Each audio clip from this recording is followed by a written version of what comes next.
Daniel Hayes didn't expect much from the stranded woman on that mountain road until she looked at him like she'd seen a ghost. He helped her, refused her money, and drove away thinking that was the end of it.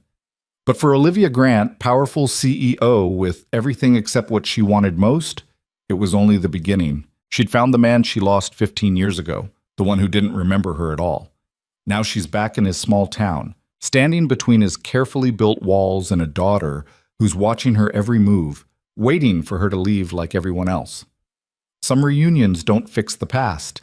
They shatter everything you thought you knew. If you want to see where this story goes, stay with me until the end. Hit that like button and drop a comment with your city so I can see how far this story travels. The wrench slipped. Daniel Hayes caught it before it hit the concrete floor of his garage, muscle memory saving him from the clang that would have woken his daughter upstairs. 8:15 on a Saturday morning meant Emma was still asleep, curled up with that stuffed rabbit she refused to admit she still needed at 8 years old. He could give her another half hour before the pancakes. The Ford pickup in front of him was a mess. Transmission shot, owner too broke to fix it properly but too proud to admit it. Daniel knew the type. Hell, he was the type. He wiped his hands on a rag that had seen better days and ducked back under the chassis, letting the familiar smell of oil and metal ground him. This was his world now. Small, manageable, safe. The sound of an engine cut through the quiet.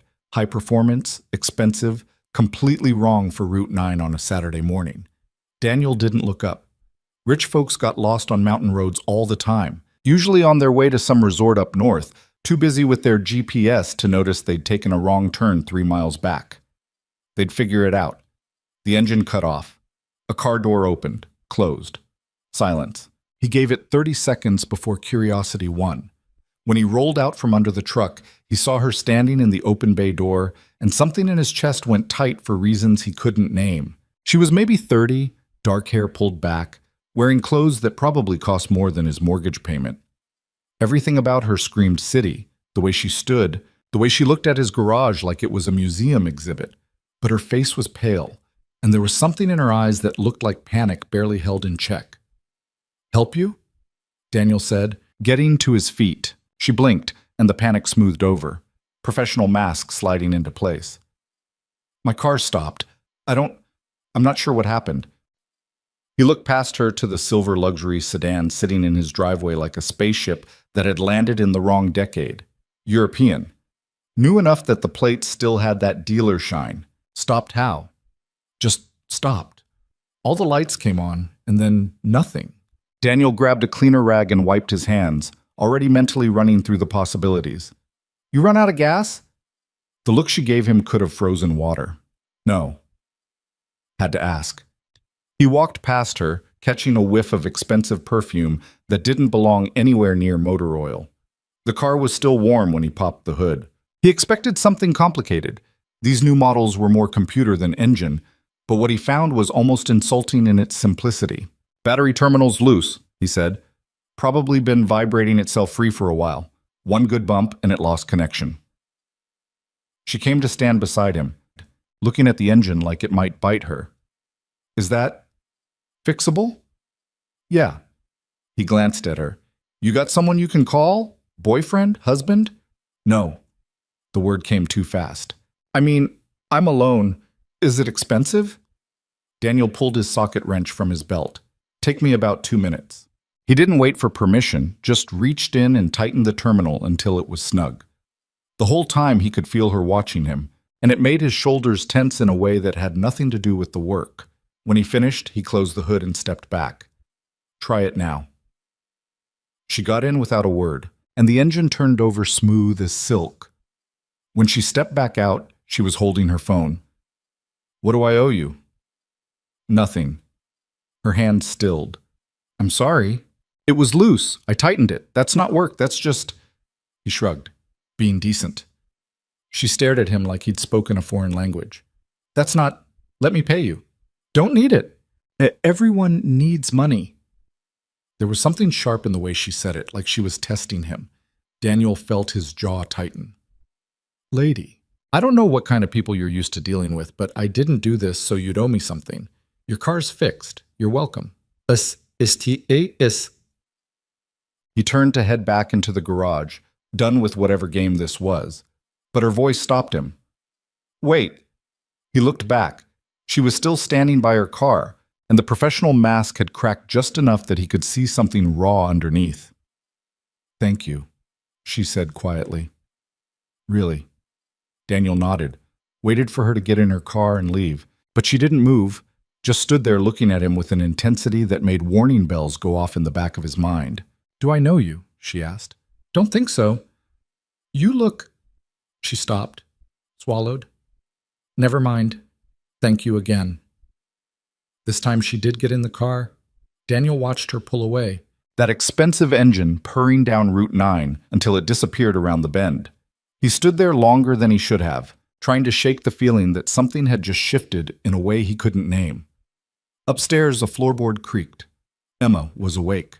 Daniel pushed the strange encounter out of his mind and went to make pancakes. 3 days later, she came back. Daniel was elbow-deep in an engine rebuild when he heard footsteps in the bay. He knew Emma's walk, knew the shuffling gait of old Mr. Peterson, who brought his Buick in religiously every 3 months, whether it needed it or not. These footsteps were different, purposeful.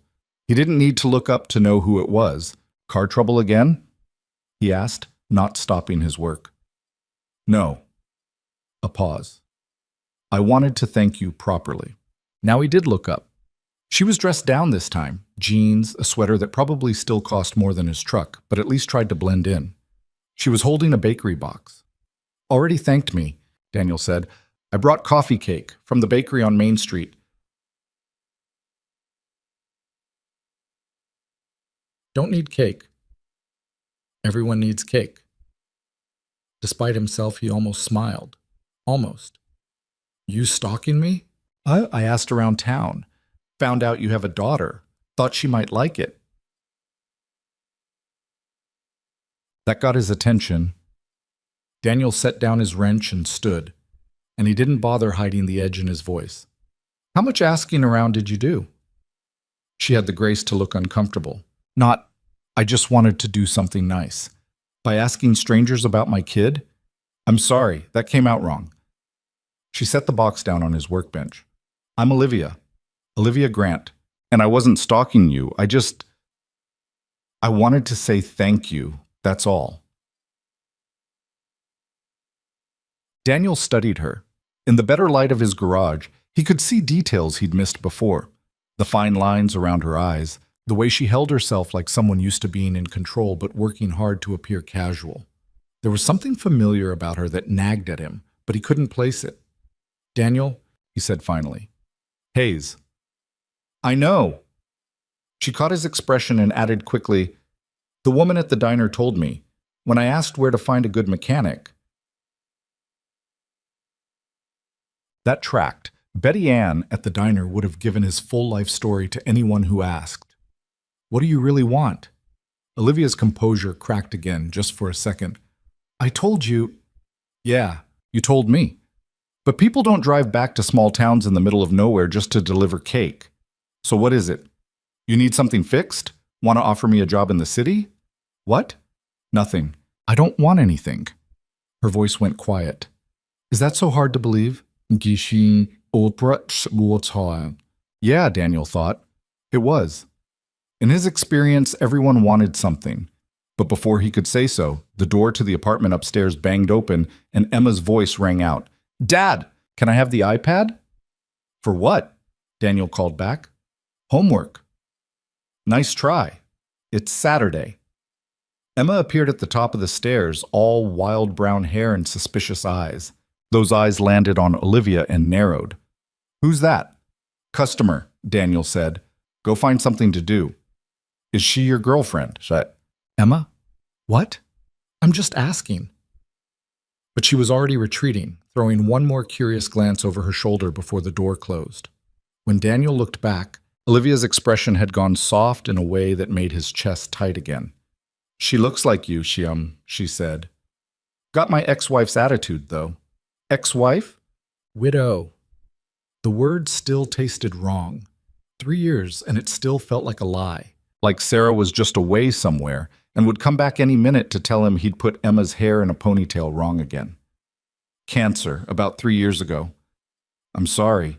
And she said it like she meant it, which somehow made it worse. Daniel picked up his wrench, needing something to do with his hands. Look, I appreciate the cake or whatever, but I've got work to do. So if there's nothing else, have coffee with me. He stared at her. What? Coffee. Tomorrow. Just an hour. She was trying to sound casual and failing badly at it. I'm in town for a few days and I don't know anyone, and you seem... I'd like to talk to you. That's all. Every instinct Daniel had was screaming at him to say no. This woman was trouble. He could feel it in his bones. She was from a different world, the kind of world that had chewed him up once already, and he'd built his whole life around making sure it never got the chance again. But there was something in the way she looked at him, something desperate and hopeful and terrified all at once. 1 hour, he heard himself say. And you're buying. The Bluebird Cafe was the only decent coffee shop in town, tucked between the hardware store and the library. Daniel arrived exactly on time because he'd learned long ago that being late just gave you more time to regret showing up at all. Olivia was already there, sitting at a corner table with 2 cups in front of her. Wasn't sure how you took it, she said when he sat down, so I got both black and room for cream. Black's fine. He took the cup, grateful for something to hold. You do this often? Coffee with random mechanics? You're not random. Could have fooled me. She smiled, but it didn't reach her eyes. Fair enough. I guess this is weird. Little bit. They sat in silence for a moment. Through the window, Daniel could see Main Street going about its Saturday business. Old Mrs. Chen sweeping the sidewalk in front of her antique shop. A couple of teenagers loitering outside the pizza place. His town. His life. And this woman sitting across from him with her expensive watch and her careful words didn't belong anywhere near it. Why are you really here? He asked. Olivia wrapped both hands around her cup. Do you believe in second chances? Oh, depends on what you're asking a second chance at. At getting something right. At not running away when things get hard. She looked up, and there was something raw in her expression that made Daniel's breath catch. Have you ever lost someone and spent years wondering if you could have done something different? Bum. He thought of Sarah, wasting away in that hospital bed while he sat there holding her hand and feeling completely useless. Yeah, I have. Then you know what it's like to carry that weight. What's this got to do with me? Olivia was quiet for a long moment. When she spoke again, her voice was barely above a whisper. 15 years ago, I knew someone. We were young, 17, 18, just kids, really, and I made a choice that seemed right at the time, but looking back, she shook her head. I've spent 15 years building a life I thought I wanted. Good job, success, everything I was supposed to have, and it's all empty. Daniel felt something cold settle in his stomach. What choice? I left. He asked me to stay, and I left anyway. Told myself it was for the best, that we'd both move on and be better for it. Her eyes met his, and they were bright with unshed tears. But I never moved on. Not really. And when I saw you on that road, when you helped me without asking for anything, without expecting anything, I knew I couldn't let you disappear again. The world tilted. Daniel set his cup down carefully because his hands had started shaking. Again? You don't remember me, do you? He looked at her, really looked. Tried to push past the expensive clothes and the polished exterior to find whoever she'd been 15 years ago. But there was nothing. No flash of recognition, no buried memory surfacing. Just a stranger sitting across from him talking about a past he didn't remember. I don't know what you're talking about, he said. Oak Ridge High. You were a senior. I was a junior. We had English together, and you used to... She stopped, swallowed hard. You really don't remember, lady. I think you've got me confused with someone else. Your name is Daniel Hayes. You grew up on Maple Street. Your father worked at the lumber mill until it closed. You were going to join the army after graduation because college wasn't an option. Her voice was shaking now. And we used to meet behind the bleachers after school because my parents would have killed me if they knew I was seeing the kid from the wrong side of town. Daniel stood up so fast his chair scraped against the floor. Half the cafe turned to look, but he didn't care. His heart was hammering, and his head felt like it was full of static. I don't... He stopped, took a breath. I need to go. Daniel, please. I don't know you. I don't know what kind of game this is, but I don't know you. He was out the door before she could respond, walking fast down Main Street with no destination in mind except away. His truck was parked outside the garage, and he got in and just sat there, gripping the steering wheel and trying to breathe. Oak Ridge High. Yeah, he'd gone there. Yeah, his father had worked at the mill. But the rest of it, meeting behind bleachers, some girl whose parents didn't approve, that was nothing. A blank space where she said there should be memories. His phone buzzed. Emma, asking if he was bringing lunch. He texted back a quick yes and started the engine, forcing his hands to steady. It was nothing, some kind of mistake or delusion or something. It had to be. But as he drove home, he couldn't shake the look in her eyes when she'd said those words. Again. Bant. Emma knew something was wrong the second he walked through the door. What happened? She asked, looking up from her homework at the kitchen table. Nothing. You want grilled cheese? You said you were getting lunch. Changed my mind. She watched him with those two smart eyes as he pulled out the pan and butter. Was it that lady? Did she do something? No, drop it, Em. But I said drop it. Emma's face shut down, and Daniel immediately felt like garbage. She turned back to her homework without another word, shoulders tight. He wanted to apologize, to explain that he wasn't mad at her, that his head was just full of things he couldn't make sense of. But the words wouldn't come. They ate in silence. Emma finished first and disappeared upstairs without asking to be excused. Daniel sat at the table staring at his half-eaten sandwich and wondering what the hell he was supposed to do with any of this. His phone buzzed again. Unknown number. I'm sorry. I didn't mean to upset you. I'm staying at the Riverside Inn if you want to talk. No pressure. Olivia. He should delete it. Block the number. Forget this whole weird day ever happened. But his thumb hovered over the delete button and wouldn't press down. 15 years ago. He'd been a different person 15 years ago. Angry, aimless, counting down the days until he could get out of this dead-end town. The army had seemed like salvation, a way out, a purpose, something bigger than his father's disappointment and his mother's quiet resignation. He'd enlisted the day after graduation and never looked back. Until Sarah. They'd met at a bar in Virginia, both of them young and stupid and looking for something to hold on to. She got pregnant 4 months later, and Daniel had done the right thing because that's what you did. They'd gotten married at the courthouse with 2 random witnesses pulled in from the hallway. Emma was born 6 months later, and everything else fell away except making sure his daughter had a better life than he'd had. When Sarah got sick, he'd left the army to take care of her. They'd ended up back in the town he'd sworn he'd never return to because it was cheap, and Sarah's medical bills were not. She died on a Tuesday. He still remembered the way the light came through the hospital window. That was his past. There wasn't room in it for some girl he didn't remember, some story that didn't fit. But what if it was true? He waited until Emma was asleep before he pulled out his old yearbook. It was shoved in the back of his closet under a box of Sarah's things he hadn't been able to get rid of yet. The spine was cracked, pages yellowed, full of signatures from people he'd forgotten the second he left town.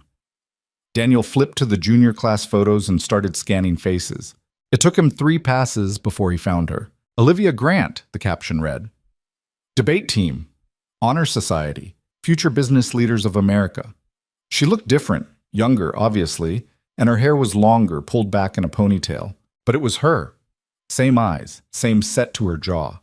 He didn't remember her. Daniel flipped through the rest of the yearbook looking for, he didn't know what.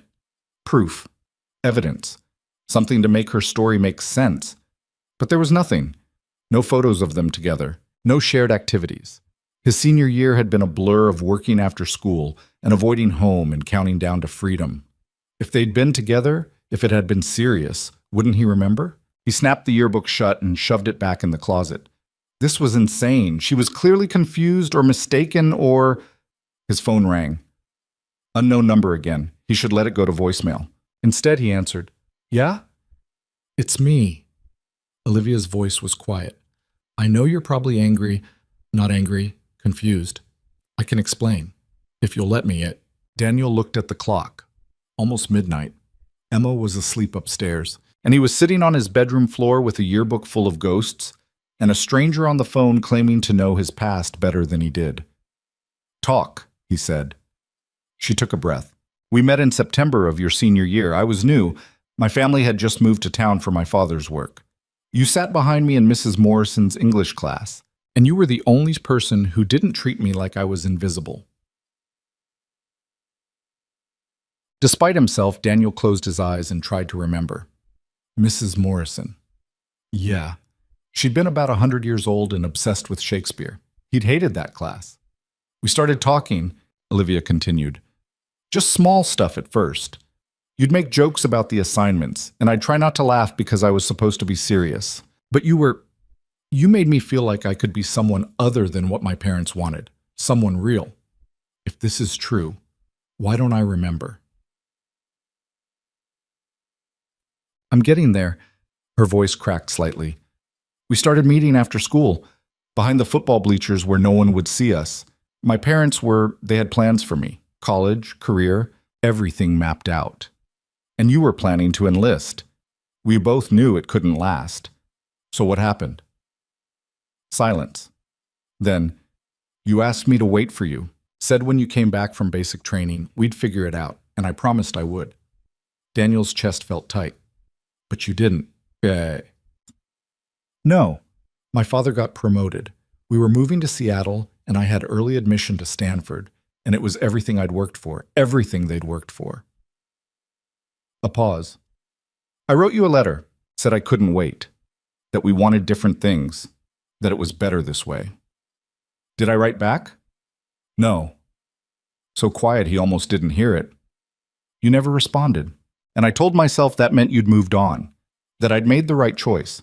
Daniel opened his eyes and stared at the ceiling, tried to find any piece of this in his memory, and came up empty. "I don't remember any of this." "I know." "So either you're lying, or I've lost a whole chunk of my life, and I don't know which is worse." "I'm not lying." She sounded desperate now. "Daniel, I've spent 15 years trying to forget you, and I couldn't. And then I saw you on that road, and you were exactly the same, helping someone without asking for anything, just being decent. And I knew I'd been running from the one real thing I'd ever had. This is crazy. I know. I have a daughter. I have a life here. I can't—" He stopped, took a breath. "I can't do this. I understand." But she sounded like she was crying. "I'll leave tomorrow. I'm sorry I disrupted everything. I had to try." She hung up before he could respond. Daniel sat there in the dark, phone in hand, and tried to make sense of anything. But the pieces wouldn't fit. He'd built his whole adult life on being the guy who showed up, who kept his promises, who didn't run when things got hard. And now this woman was telling him he'd forgotten a promise he'd made, a person he'd cared about, a whole piece of himself. What else had he forgotten? He didn't sleep. By the time Emma woke up the next morning, Daniel had gone through every box in his closet, looking for something. Letters, photos, anything that proved Olivia's story. He found nothing. Either it never existed or he'd thrown it away when Sarah came into his life. Both options felt like betrayal. "You look terrible," Emma said at breakfast. "Thanks, kid." "Seriously, did you sleep?" "Some." He pushed eggs around his plate. Do you remember much about your mom?" Emma's expression got careful. She always went still when they talked about Sarah, like she was afraid of breaking something. "Some things? Why?" "What things?" "I remember she smelled like vanilla, and she used to sing off-key, and she made you laugh." Emma picked at her toast. "Why are you asking?" "Just wondering if memories fade, if you can lose things that were important." "That's depressing, Dad." "Yeah, sorry, Ots." They finished breakfast in silence. Daniel washed the dishes while Emma got dressed for her friend's birthday party. He was supposed to drop her off at noon, which gave him exactly 2 hours to figure out what he was doing. The Riverside Inn was on the edge of town, a converted Victorian that catered to the occasional tourist passing through. Daniel had never been inside. He pulled into the parking lot at 10:30 and sat in his truck trying to decide if this was the stupidest thing he'd ever done. Probably. But he got out anyway. The woman at the front desk told him Olivia was in room 7. Daniel climbed the stairs and stood outside the door for a solid minute before knocking. She answered still in pajamas, eyes red like she'd been crying. When she saw him, something in her expression crumbled. "You came," she said. "Yeah, can we talk?" She stepped back to let him in. The room was neat, bed made, suitcase by the door like she really was planning to leave. Olivia sat on the edge of the bed while Daniel took the chair by the window. "I don't remember you," he said without preamble. "I've tried. I went through my yearbook and you're in there, but I don't remember you. Any of it. I know. So help me understand, because right now you're asking me to believe I lived this whole other life that I've completely forgotten, and that doesn't make sense." Olivia twisted her hands together. "What do you remember from that year? Working, school, being angry all the time, wanting to leave. Anything else?" Daniel tried to think, but it was like looking through fog, shapes and impressions, nothing solid. "Not really. It was a long time ago." "Were you drinking?" The question caught him off guard. "What? I'm not judging. You were going through something that year. Your father had lost his job. Things at home were bad. And sometimes after we'd meet, you'd smell like alcohol." "He says." Daniel's jaw tightened. Yeah, that tracked. He'd spent most of his senior year drunk or hungover, trying to numb out the sound of his parents fighting. It wasn't something he was proud of. "So what? I was too wasted to remember you?" "Maybe. Or maybe you chose not to." She met his eyes. "I hurt you when I left, and maybe forgetting me was easier than dealing with it." Baish says. He wanted to argue, but the horrible thing was it made a kind of sense. He'd gotten good at compartmentalizing, at shoving down anything that hurt too much to examine. The army had reinforced that skill. Sarah and Emma had given him a reason to lock that old life away and never look back. "Why now?" he asked. "Why come back after 15 years? Because I saw you on that road, and I realized I'd built my whole life trying to become someone who didn't need anyone. And I've succeeded. I run a company, I'm powerful, I have everything I thought I wanted." Her voice broke. "And I'm completely alone. And when you helped me and drove away like it was nothing, I knew I'd spent 15 years running from the only person who ever made me feel real."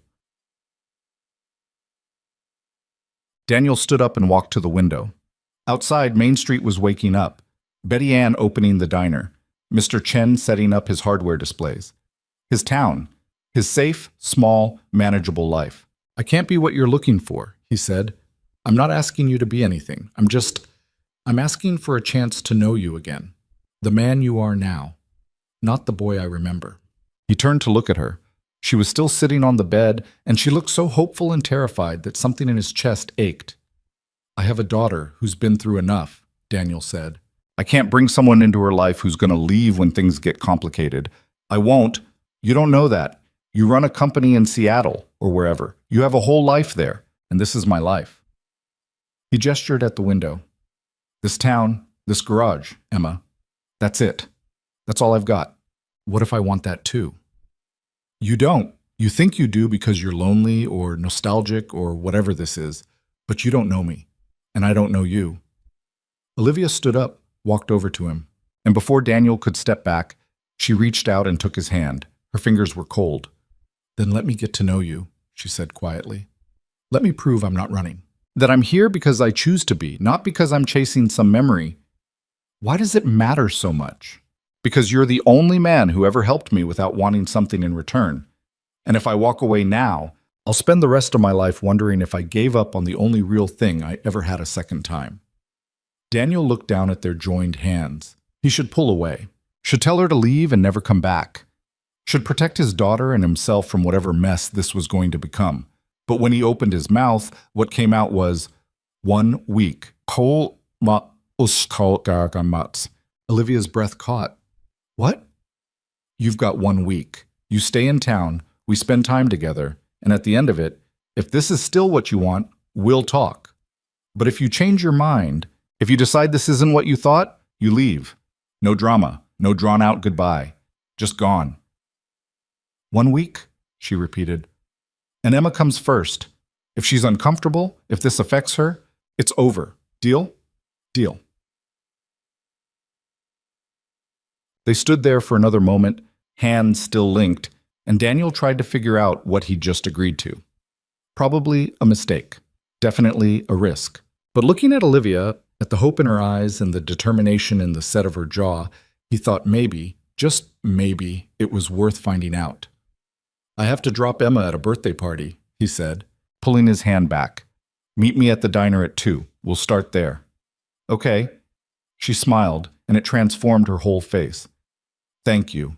Daniel just nodded and left before he could change his mind. As he walked down the stairs and out to his truck, he tried to ignore the voice in the back of his head saying he was making a huge mistake. But maybe mistakes were how you found your way back to something real. Emma was quiet on this drive to the party. Too quiet. Daniel knew that silence, it meant she was working up to something. "Spill it," he said. "What?" "Whatever you're thinking so loud I can hear it." She picked at the ribbon on the birthday present in her lap. "Are you going to see that lady again?" "Maybe." "Why?" "I don't know. She seems weird." "Weird how?" "Oh, like she's trying too hard. Like those people at school who want to be your friend, but you know they're just being nice because the teacher told them to." Daniel glanced over at his daughter, 8 years old and already too smart for her own good. "You don't want me to see her?" Emma shrugged. "I didn't say that." I just don't want..." She stopped, started over. "When Mom died, you said we'd be okay. Just the two of us. And we are okay, right?" Daniel's throat went tight. "Yeah, kiddo, we're okay. So we don't need anyone else." He pulled into the parking lot of the community center and put the truck in park, turned to really look at his daughter. She was staring straight ahead, jaw set, eyes a little too bright. "You're right," he said. "We don't need anyone else. But that doesn't mean we can't want someone else in our lives. Not to replace Mom. No one could do that. But maybe to add something, to make things less lonely." Ashi Batiet. "You're lonely. Sometimes, aren't you?" Emma finally looked at him. "Sometimes I pretend Mom's just at the store, that she'll come back and everything will be normal again." "Yeah, I do that too." They sat in silence for a moment. Through the window, Daniel could see other kids arriving with presents, parents chatting. Normal life happening all around them while they sat in this bubble of grief that never quite went away. "If you want to see her, it's okay," Emma said finally. If she's going to leave, I don't want you to be sad." Daniel reached over and ruffled her hair, even though she hated it. "Deal. Now go have fun and eat too much cake." She rolled her eyes, but smiled as she got out. Daniel watched her disappear into the community center before he drove away, and he tried not to think about all the ways this week could go wrong.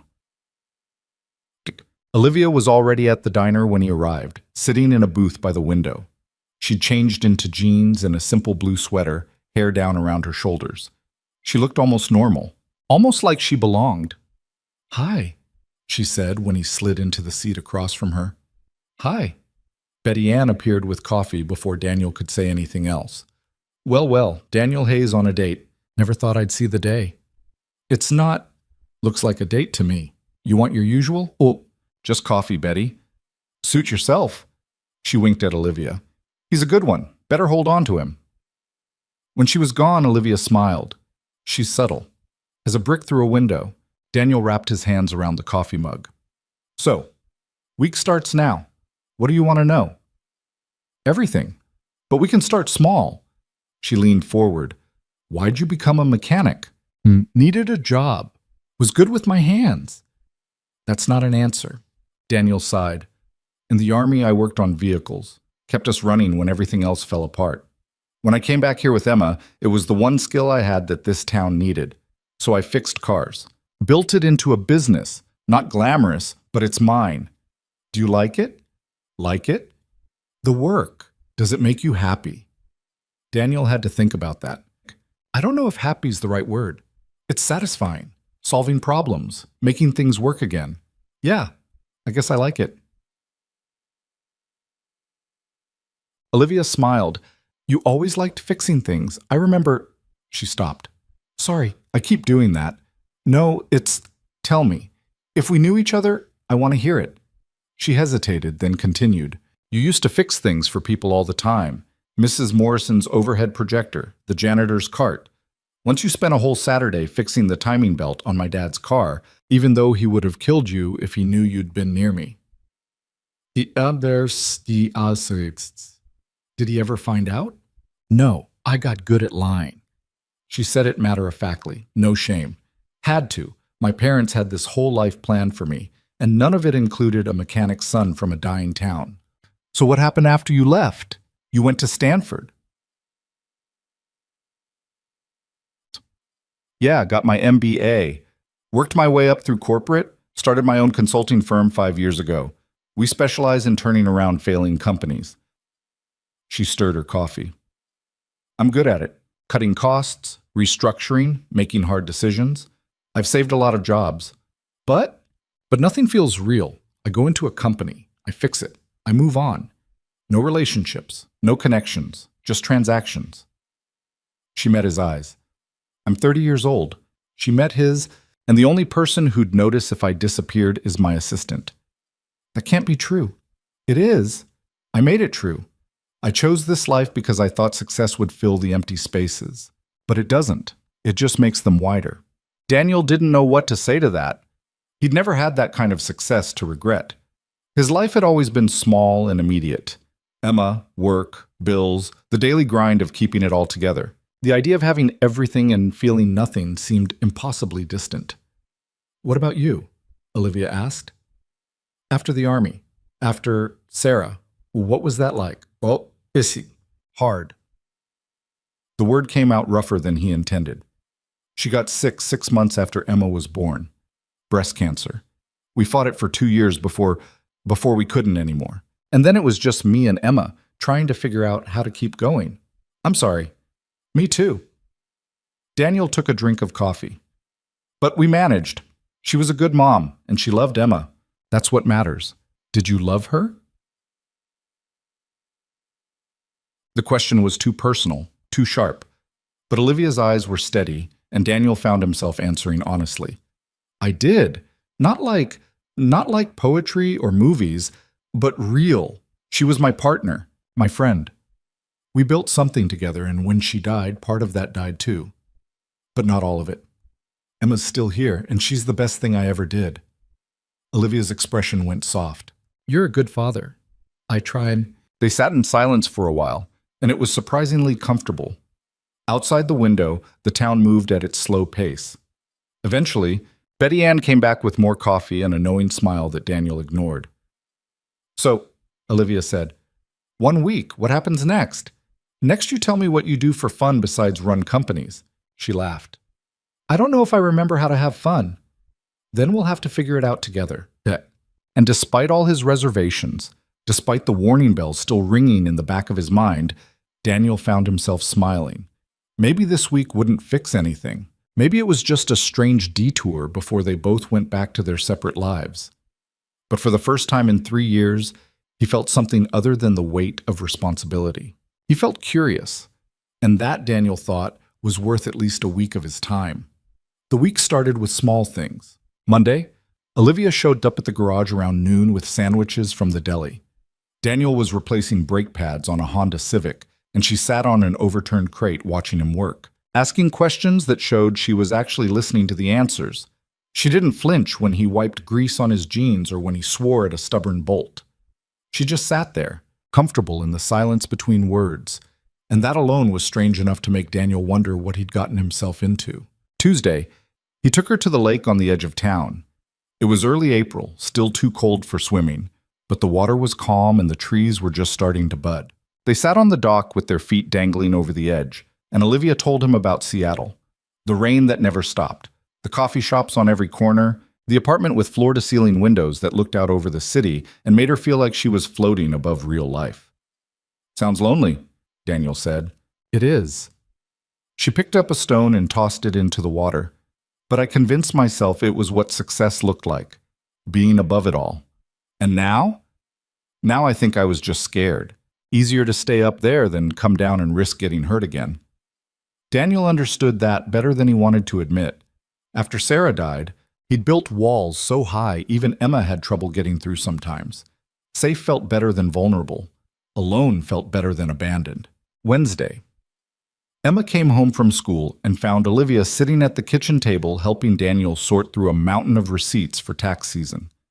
She stopped in the doorway, backpack sliding off one shoulder, and her eyes went suspicious. "What's she doing here?" Emma asked. "Helping," Daniel said. "Say hi." "Hi." Emma didn't move. "Why are you helping?" Olivia looked up and smiled, but it was careful. "Your dad mentioned he hated paperwork. I'm good at it. Seemed like a fair trade for all the coffee he's bought me this week." "He bought you coffee?" "3 times. I'm starting to think he's trying to impress me." Despite herself, Emma's mouth twitched. "He drinks it black, like a psychopath." "I noticed. I'm trying not to judge." "Good luck with that." The exchange was light, almost teasing, but Daniel saw the way Emma kept her distance, the way she watched Olivia like she was waiting for something to crack. He wanted to pull his daughter aside and explain, except he didn't know what he'd explain. That Olivia might have known him in another life? That he was trying to figure out if the past mattered when you couldn't remember it? That he was tired of being alone but terrified of letting someone in? Instead, he said, "Em, you want a snack? I'm going to Macy's house." Emma was already heading for the door. "Her mom said I could stay for dinner." "Call me when you want pickup." "Okay." She paused at the door and looked back at Olivia. "Don't mess up his taxes. We already don't have enough money." Then she was gone, door slamming behind her. Olivia winced. "She hates me." She doesn't hate you. She's protecting me." "From what?" Daniel met her eyes. "From getting hurt.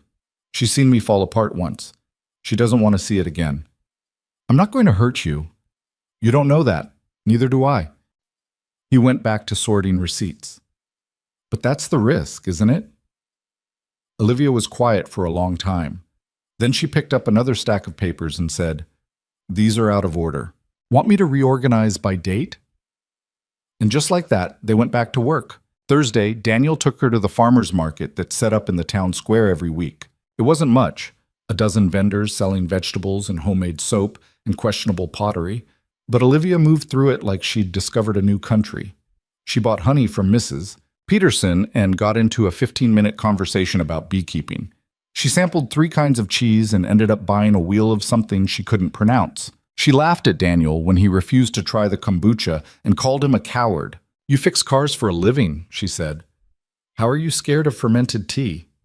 "I know what's in a car. That stuff could be anything. It's probiotics." That's not reassuring. She bought 2 bottles anyway and made him carry them. As they walked back to his truck, Daniel realized people were staring. Betty Ann from the diner, Mr. Chen from the hardware store, half of Emma's teachers. Small towns didn't keep secrets, and by tomorrow everyone would know Daniel Hayes was seeing someone. The thought should have bothered him. Instead, he found he didn't care. Friday. Olivia asked if she could watch him work. Really work. Not just sit in the garage, but actually see what he did. Daniel raised an eyebrow, but didn't argue.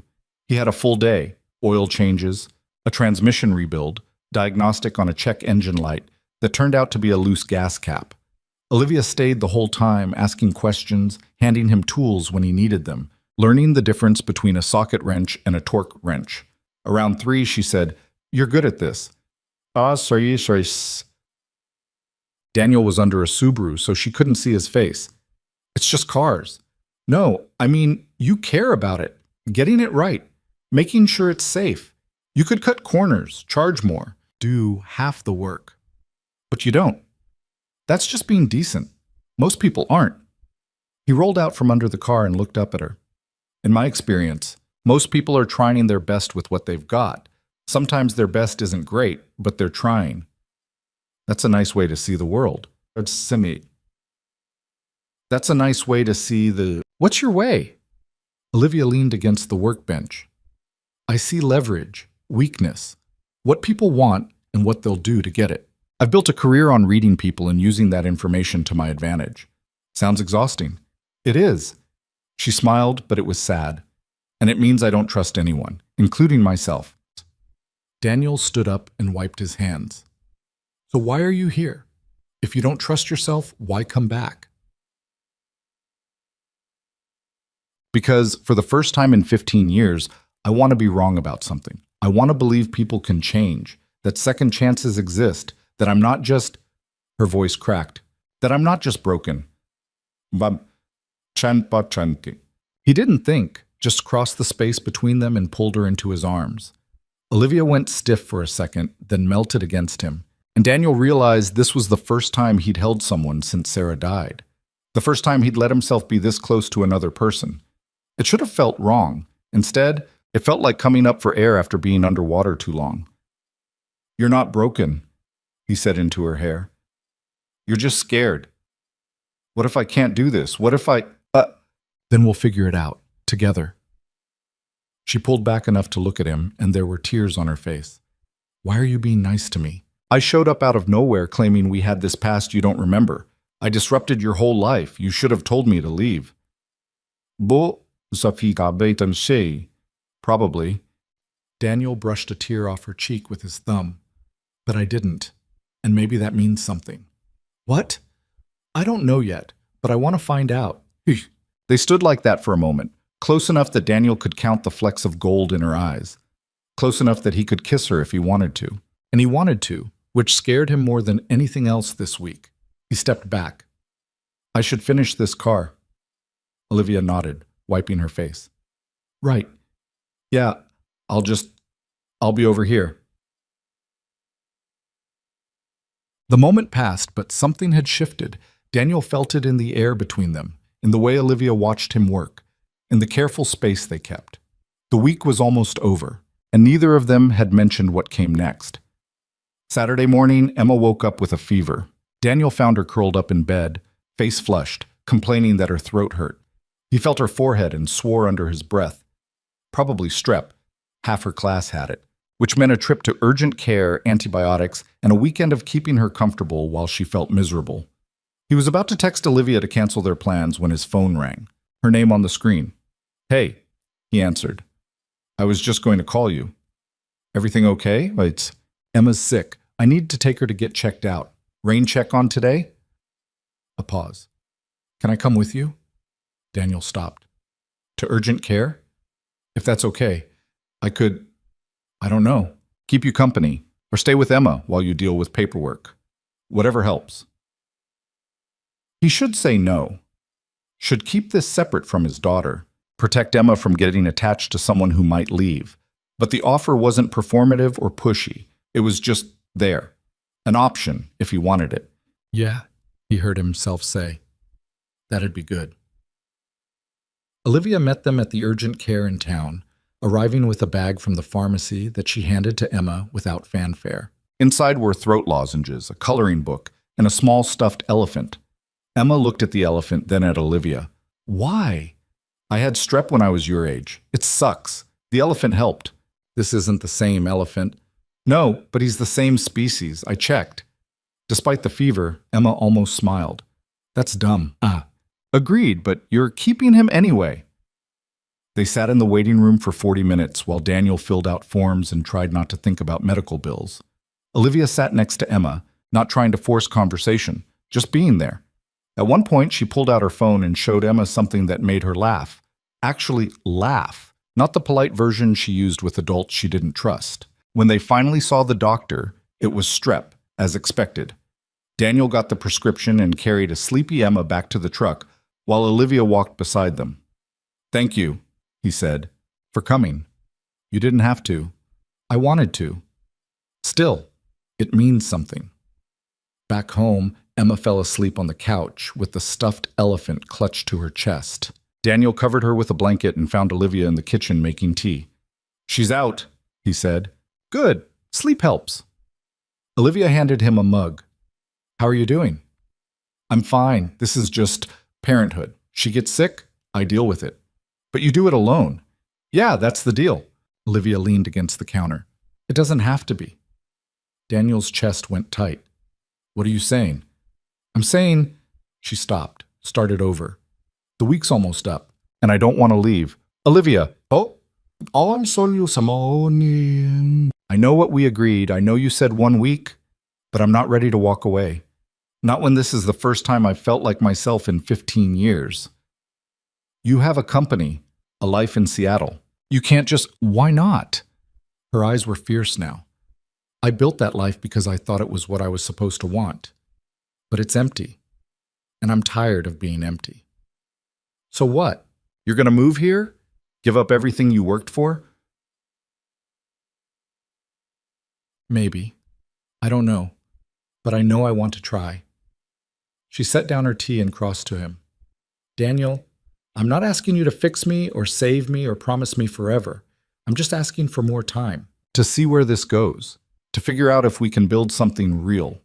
And when you get bored, when small town life stops being charming and starts being suffocating, then I'll tell you, and we'll deal with it, but I won't run. Not this time. Daniel wanted to believe her, wanted to think this could work, that someone like Olivia could fit into his life without destroying it. But he'd been disappointed too many times, had learned the hard way that people left, whether they meant to or not. I can't risk Emma getting hurt, he said quietly. If you're going to bail, do it now, before she gets attached. She's already attached.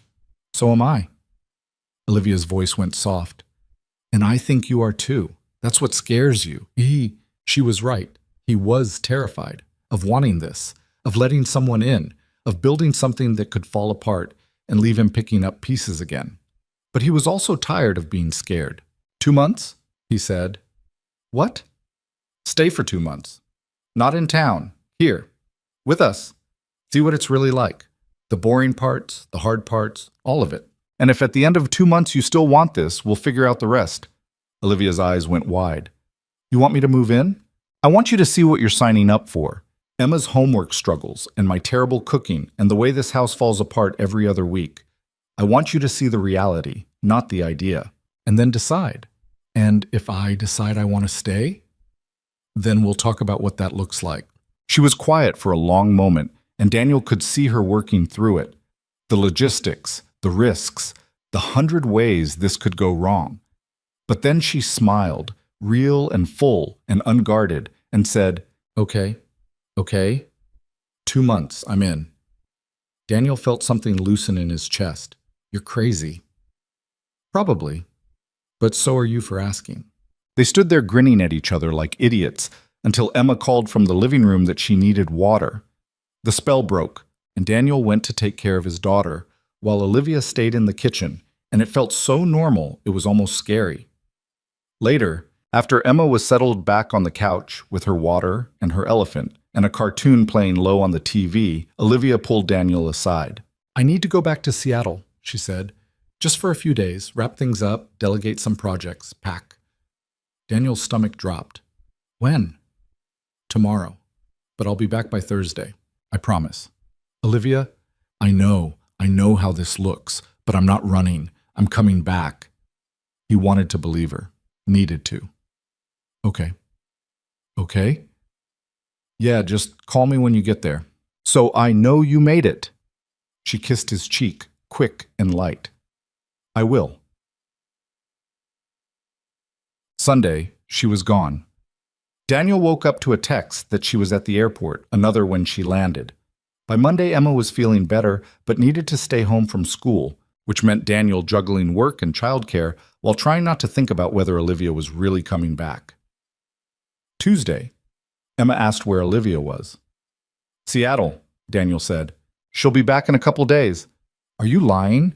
No, Mom used to lie. When she was sick, she'd say she was getting better, but she wasn't. Daniel's throat closed up. I'm not lying, Em. She's coming back. But how do you know? I don't. Not for sure. But I trust her. Emma looked at him with those two old eyes. What if you're wrong? Then I'll be wrong, and we'll deal with it. But I'd rather be wrong about trusting someone than right about never letting anyone in. She thought about that. That's a dumb philosophy. Probably, but it's mine. Wednesday, Olivia called him at midnight. She sounded exhausted. Hey, she said. Did I wake you? No, can't sleep. What's wrong? Nothing. Everything. I'm going through my apartment deciding what to keep, and I don't recognize any of this. The furniture, the art, the clothes. It's like I decorated for someone else's life.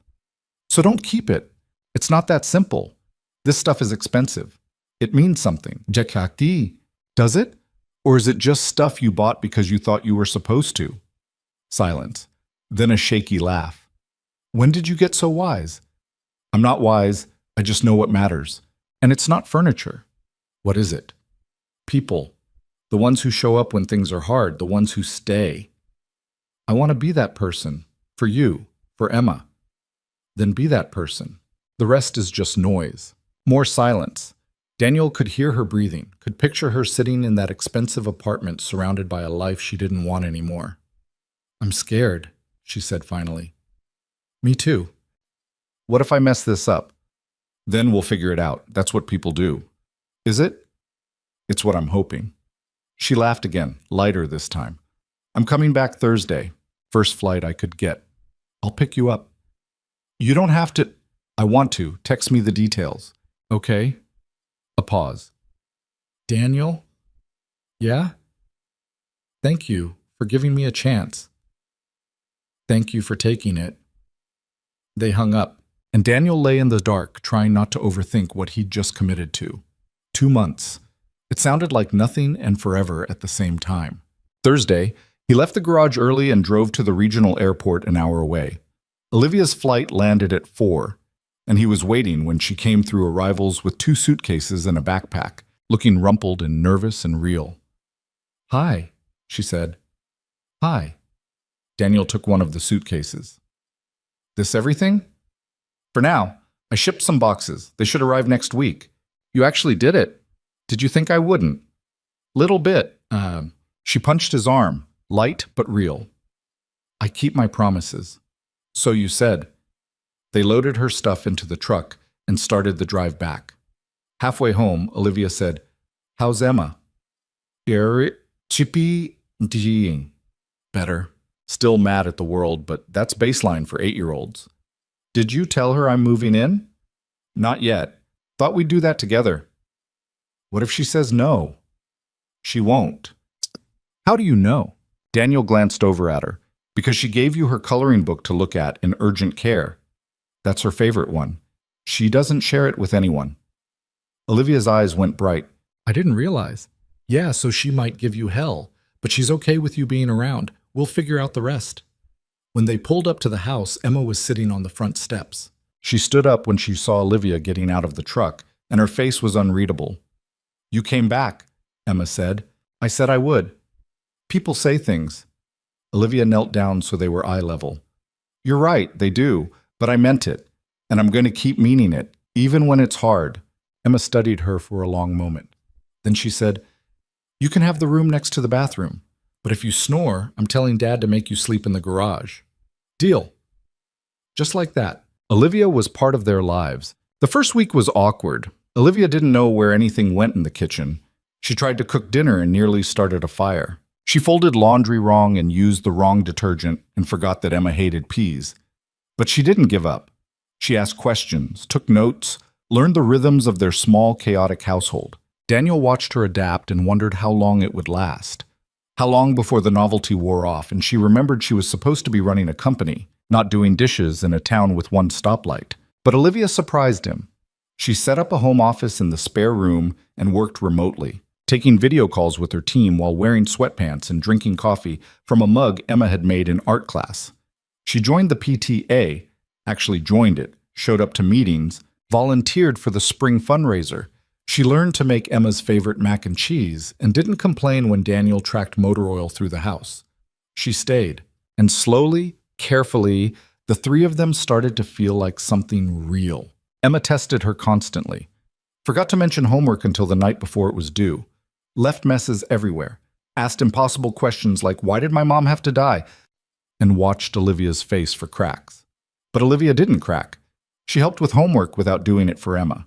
She cleaned up messes without complaint. And when Emma asked about death, she said quietly, I don't know. But I know she loved you. And that love doesn't go away just because someone's gone. Emma had cried then, and Olivia held her, and Daniel watched from the doorway feeling something break open in his chest. 2 weeks in, Daniel found Olivia on the back porch at midnight, staring at her laptop. Everything okay? he asked. She looked up, startled. Yeah, just dealing with a client situation. At midnight? They're on the East Coast. Time zones. Daniel sat down next to her. You don't have to prove anything, you know? What do you mean? Working all the time. Being perfect. I'm not keeping score. Olivia closed the laptop. I don't know how to do this, the balance thing. I've spent 15 years putting work first, and now I want to be here. But I also have responsibilities. So have both. Work when you need to. Be here when you can. We'll figure it out. What if it's not enough? What if it is? She leaned against him and Daniel put his arm around her shoulders. They sat like that for a while, listening to crickets and the distant sound of Route 9, and it felt like peace. 3 weeks in, Emma had a meltdown. It started small, a bad grade on a math test, a fight with her best friend. But it spiraled fast, the way grief always did. Emma locked herself in her room and wouldn't come out, wouldn't talk, wouldn't eat. Daniel tried everything he knew, but nothing worked. Emma just kept saying she wanted her mom. Finally, Olivia knocked on Emma's door. Go away, Emma said. No, I'm coming in. I said go away. Olivia opened the door anyway and sat on the floor next to Emma's bed. You can be mad at me. That's fine. But I'm not leaving. I don't want you here. I know. You want your mom. And I'm not her. I'll never be her. Emma's face crumpled. Then what are you? I'm someone who cares about you. Someone who wants to be here. Not instead of your mom. Just in addition to... That doesn't make sense, doesn't it? You love your dad, right? But you also loved your mom. One doesn't replace the other. They're both real. Emma was quiet for a long time. Then she said, Do you love my dad? Olivia didn't hesitate. Yes. Does he love you? I don't know. You'd have to ask him. I'm asking you. Then I hope so, because I'd really like to stick around. Emma rolled over to look at her. Her face was blotchy and her eyes were red, and she looked so much like Daniel, it hurt. If you leave, it's going to suck. I'm not leaving. You say that now, and I'll keep saying it every day if that's what it takes, until you believe me. Emma studied her. Then she sat up and grabbed the stuffed elephant from her nightstand. You said this helped when you had strep. It did. Does it help with other stuff? Sometimes. Why? Emma held out the elephant. You can borrow him, if you need to. Olivia took the elephant carefully, like it was made of glass. Thank you. Don't mess him up. I won't. That night, Daniel found Olivia in the kitchen crying while she made sandwiches for tomorrow's lunches. What happened? He asked. Emma let me borrow her elephant. And that's bad? No, that's... She wiped her eyes. That's everything. I didn't think she'd ever trust me. Daniel pulled her close. She's a smart kid. She knows when someone's real. I want to be real. For both of you. You are. They stood like that, wrapped up in each other, and Daniel thought about all the ways his life had changed in a month. How Olivia had come in like a storm and settled like steady rain. How Emma was laughing more, fighting less, slowly learning to let someone new into her carefully guarded heart. How the house felt less empty. He thought about Sarah too. About the promise he'd made at her bedside to take care of Emma, to keep going, to not give up. And he thought she'd understand this, would want him to be happy, would want Emma to have more people to love. I love you, he said into Olivia's hair. She went still. What? I love you. I don't know when it happened, but it did. And I'm tired of being scared to say it. Buarshish. Olivia pulled back to look at him, and her face was a mess of tears and hope. I love you too. I've loved you since I was 17, and I never stopped. Even when you didn't know where I was? Especially then. Daniel kissed her. It was messy and imperfect and tasted like salt from her tears, and it was the best kiss of his life. When they broke apart, they were both smiling.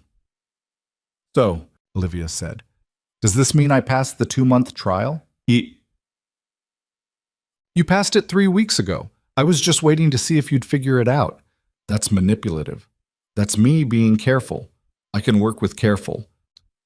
They finished making lunches together, and when Daniel went to check on Emma before bed, she was asleep with the elephant tucked under her arm, the one she'd given Olivia but had clearly reclaimed. He smiled and closed the door. Downstairs, Olivia was washing dishes. She looked up when he came in and raised an eyebrow. She took the elephant back. Yeah, that's a good sign. How? Means she's not scared you're going to disappear. She knows you'll give it back when she needs it. Olivia set down the dish she was washing. How do you do that? Read her so well. Practice. And fear. When Sarah died, I had to learn fast. Emma was 5, and she didn't understand why her mom wasn't coming home. I had to figure out what she needed before she knew herself. That must have been terrifying. Still is. Every day I'm convinced I'm screwing her up. You're not. How do you know? Because she's smart and kind and completely herself. You did that. Daniel crossed to her and took her hand. We did that. You, me, Sarah. She's built from all of us.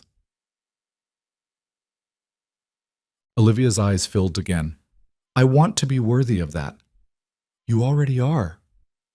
They finished the dishes together, and then they sat on the couch and watched terrible reality TV until they fell asleep, tangled up in each other. When Daniel woke up at 3 a.m. with a crick in his neck, Olivia was still there, her head on his shoulder, breathing steady and sure. He thought about the woman who'd shown up on that mountain road, the stranger with the expensive car, and the desperate eyes who'd claimed to know him. And he thought about the woman sleeping next to him now, real and flawed and trying so hard to build something that mattered. They weren't the same person, but maybe that was the point. Maybe second chances weren't about reclaiming the past. Maybe they were about building something new from the broken pieces. Daniel kissed the top of Olivia's head and closed his eyes. Tomorrow, Emma had a science project due. The garage needed new equipment he couldn't afford. Olivia had a conference call with a difficult client. Life would keep happening, messy and complicated and imperfect. But they'd face it together. And that, Daniel thought as he drifted back to sleep, was more than enough. The call came on a Tuesday morning while Daniel was replacing the alternator on a Ford Explorer, and Olivia was upstairs negotiating a contract extension with a manufacturing client in Ohio. Emma was at school, the garage radio was playing classic rock too loud, and everything felt normal until Olivia's footsteps came down the stairs faster than usual. Daniel rolled out from under the car and knew immediately something was wrong. Her face had gone pale, and she was gripping her phone like it might explode. What happened? He asked, getting to his feet. That was Marcus. My COO. Her voice was tight. One of our biggest clients, Meridian Industries. They're threatening to pull their contract. $18 million. If we lose them, we lose 3 other accounts that are tied to their recommendation. Daniel wiped his hands on a rag. Can Marcus handle it? He's trying, but they're demanding I come back. They want me in Seattle by Thursday for an emergency board meeting. They said, she stopped, swallowed. They said if I don't show up personally, they're walking. The words hung in the air between them. Daniel felt something cold settle in his stomach, but he kept his voice level. So go. Just like that? It's your company. Your responsibility. You have to go. Olivia set her phone down on the workbench. And what about here? What about Emma? What about us? We'll be fine for a few days. This is important. So are you. Daniel crossed to her and took her hands. They were shaking. Liv, this is what you do. You save companies. You fix things. Go do that. We'll be here when you get back. What if I can't fix it? What if... Her voice cracked. What if this is the beginning of everything falling apart? Then we'll deal with it, but you won't know until you try. She pulled away and paced the length of the garage. I knew this would happen. I knew I couldn't just walk away from that life. It was stupid to think I could have both. You're not walking away. You're taking a business trip. Daniel, if I go back, they're going to want me to stay. They're going to make it impossible to leave again. And I don't know if I'm strong enough to choose this over everything I built. There it was, the fear underneath the panic. Daniel had been waiting for it if he was honest. Waiting for the moment when Olivia's old life came calling and his world got too small to hold her. So what are you saying? He asked quietly. I'm saying I'm terrified of losing you, of losing this, of going back to Seattle and realizing I don't know how to do this anymore. The power plays, the negotiations, the constant performance. I've been here 2 months, and I've forgotten how to be that person. Maybe that's a good thing. Or maybe it means I'm not qualified to run my own company anymore. Daniel leaned against the explorer. You think you're the first person who's had to balance 2 parts of their life? Sarah worked as a nurse while raising Emma. She did night shifts, double overtime, whatever it took. And yeah, it was hard. But she didn't choose one over the other. She found a way to have both. Sarah was stronger than me. No, she was just practiced. You're learning. There's a difference. Olivia stopped pacing and looked at him. Her eyes were red and she looked exhausted. What if I go back and I can't fix it? What if everything I spent 15 years building just crumbles? Then you'll have learned something. That's not failure. That's information. Easy for you to say, you're not the one who has to watch their life's work disappear. The words came out sharp, and Olivia flinched the second they were out of her mouth. I'm sorry. I didn't mean... Yeah, you did. Daniel's voice was flat. And you're right. I don't know what it's like to build something that big. My life's work is this garage and that kid upstairs. But I know what it's like to watch something die. So don't tell me I don't understand loss. Daniel, go to Seattle, fix your company. Do whatever you need to do. But don't stand here and pretend you're the only one with something to lose. He walked past her and out of the garage before she could respond. The air outside was cold, and he stood in the driveway trying to breathe through the anger and hurt. Behind him, he heard Olivia come to the doorway. I'm sorry, she said again. That was unfair. Yeah. I'm just scared. I know, but I can't fix that for you. You have to decide what you want. I want this. I want you and Emma and this life. Then come back. Daniel turned to face her. Go to Seattle, handle your business, and come back. That's the deal. But if you're going to stand here looking for permission to stay, I can't give you that. This has to be your choice. Olivia's face crumpled. What if I make the wrong one? Then we'll both survive it, but at least you'll know. She nodded, wiping her eyes. I need to pack. I'll pick Emma up from school. Tell her you're leaving. Will you tell her I'm coming back? Daniel met her eyes. Are you? The question landed hard.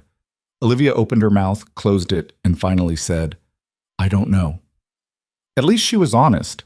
Daniel picked Emma up at 3 and took her to get ice cream even though it wasn't Friday, which was their usual ice cream day. She knew something was wrong immediately. What happened? Emma asked, chocolate chip cone already dripping down her hand. Olivia has to go back to Seattle for work. Emergency with her company. Di albayemto. Makit. Emma's face went carefully blank. When? Tomorrow morning. For how long? I don't know.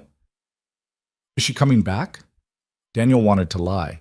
Wanted to promise his daughter that everything would be fine, that Olivia wouldn't do what everyone else in Emma's short life had done. Leave and not come back. But he'd learned the hard way that lying to Emma never worked. I hope so, he said. Emma set down her cone. She wasn't crying, but her eyes were too bright. You said she was different. You said she wouldn't leave. I said I thought she wouldn't, but people are complicated, Em. Sometimes they don't know what they're going to do until they're doing it. That's a terrible answer. Yeah, sorry, see. They sat in silence for a while. Around them, the ice cream shop was full of normal people having normal days, parents with toddlers, teenagers on dates, an old couple sharing a sundae. Daniel watched them and felt the distance between their lives and his, like a physical thing. I don't want to care about her anymore, Emma said quietly. It's easier when I don't care. I know, kiddo, but we can't really control that part. Why not, Shut? Because caring about people is what makes us human, even when it hurts. Emma looked at him with those eyes that were too old for 8. Do you care about her? Yeah, I do. Even though she might leave? Especially because she might leave. That's what makes it brave. That's stupid. Probably, but it's true. Emma picked up her cone and took a defiant bite. If she doesn't come back, can we get a dog? Despite everything, Daniel almost laughed. Sure, kid. We can get a dog. When they got home, Olivia's rental car was already loaded. She was standing in the driveway with her suitcase, and she looked like she was barely holding it together. Emma walked right past her into the house without a word. She hates me, Olivia said. She's protecting herself. There's a difference. Did you tell her I'm coming back? I told her I hoped you were. That's all I could promise. Olivia's face twisted. I've ruined everything, haven't I? Not yet, but you might. Daniel crossed his arms. Look, I'm not going to beg you to stay, and I'm not going to make this easy. You have to decide what matters more, that company or this life. And whatever you choose, you have to live with it. That's not fair. Why can't I have both? Maybe you can, but right now you're acting like you have to pick one or the other. And if that's true, I need to know. Olivia grabbed her suitcase. I have to go. My flight's in 2 hours. Then go. She walked to her car, then stopped and turned back. I love you, both of you. That hasn't changed. Love isn't the problem, Liv. Showing up is. She flinched but didn't argue. Just got in the car and drove away. And Daniel stood there watching until the taillights disappeared around the bend. Then he went inside to find Emma. She was in her room, door closed. Daniel knocked and waited until she said he could come in. She was sitting on her bed with the stuffed elephant, not crying but close. You okay? He asked. No. Yeah, me neither. Is she really coming back? I don't know, Em. I really don't know. Emma hugged the elephant tighter. I knew she would leave. Everyone leaves. Not everyone. I'm still here. You have to be. You're my dad. No, I choose to be. Every day. That's different. Emma looked up at him. What if she chooses not to come back? Then we'll be sad for a while.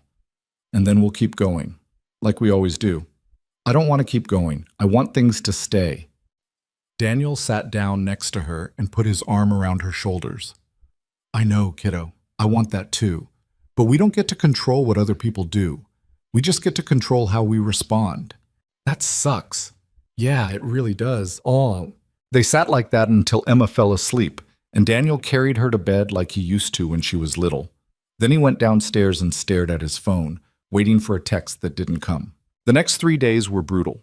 Olivia texted once when she landed, made it, heading to the office, and then nothing. Daniel threw himself into work, fixing cars with a focus that bordered on obsessive.